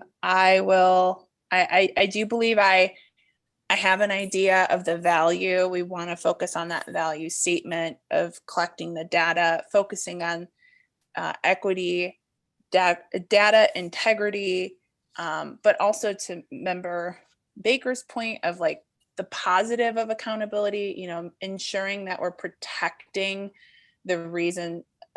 protecting the work that this board and the staff and Wendy's team has done with accountability, knowing that if the data is not reliable this school year, it could potentially harm accountability in future years, really protecting the policy within itself. I have a lot of information. I will ensure that this policy statement is vision statement, whatever we want to call it, is prepared and ready to go when board books are released to the public, so that the public has ample amount of time to give public comment to the board members, and board members can reach out to board staff to say, hey, that looks good, or that doesn't look good, or whatnot, ahead of our December board meeting. I do think that this vision statement, again, whatever we call it, can be used in our legislative agenda for next session. So with that, Catcher, is there anything I'm missing? Because you and I are going to work very closely on this. No, I'm good. Thank you. Okay. Great. Catcher, you have decided to decorate your office primarily with board books, it looks like. That's an interesting decorative approach. Yeah, it reminds me of all the work. I also, Dr. Cora, I have the Arizona Western stuff you gave us too in here. And I promise that was up there the whole time. I didn't just put it up here because I knew you'd be up. It is a great day to be a Matador, let me tell you. It's on my fridge. You just can't see it. All right. Hey, there's more of that where that came from, folks. If you want some AWC swag to display prominently, I'll get it out to you, no doubt. We need some from Dr. Robbins, U of A swag. And any last words? Again, I thanks to Wendy and your staff. I think you set the issue before us. Great conversation today, great engagement. I appreciate everyone's time and effort. And if there's nothing else, I guess I will, do I formally close the meeting? Hold on one second. Member Burton has something, and then I do want to say just one more thing. Sorry, Member Burton, I'm going to talk about accountability really quick. If you recall, at the beginning of this conversation, Member Baker brought up two issues. One was a statement, and then the second one was the system changes. So let's not forget that Wendy and her team will continue to bring those system changes to us as the board as we, go on into the next year. So side note, Member Burton. Thank you. So my comment is really for more, it has nothing to do with accountability. It has to actually is a follow-up on the public comments regarding the implementation of the newly adopted ESA rules. The comment that was very concerning to me, and many of us were involved in that whole process of public meetings, parent involvement, and I'd like the board staff to work with department staff to resolve these issues and report back at our December meeting. And I just also want to state publicly that it's not the intent that the revised rules would create more barriers. In fact, it was to create fewer barriers and an overall smoother process. So it was disturbing, and I was disappointed to hear the comments, but I also see it as a potential for opportunity to get this right. So I just want to go on record and ask the board staff to come back with your progress at our December meeting. Thank you, Member Burton. So Dr. Cora, I guess that would be under summary of current events, future meeting dates, and items for future agendas. So Member Burton, what I hear you asking for is board staff to work with ADE staff to report back at the December board meeting on some of the comments that we heard today. Correct. Okay, thank you. Board staff, we will we are more than willing to do that for you. Any other closing comments?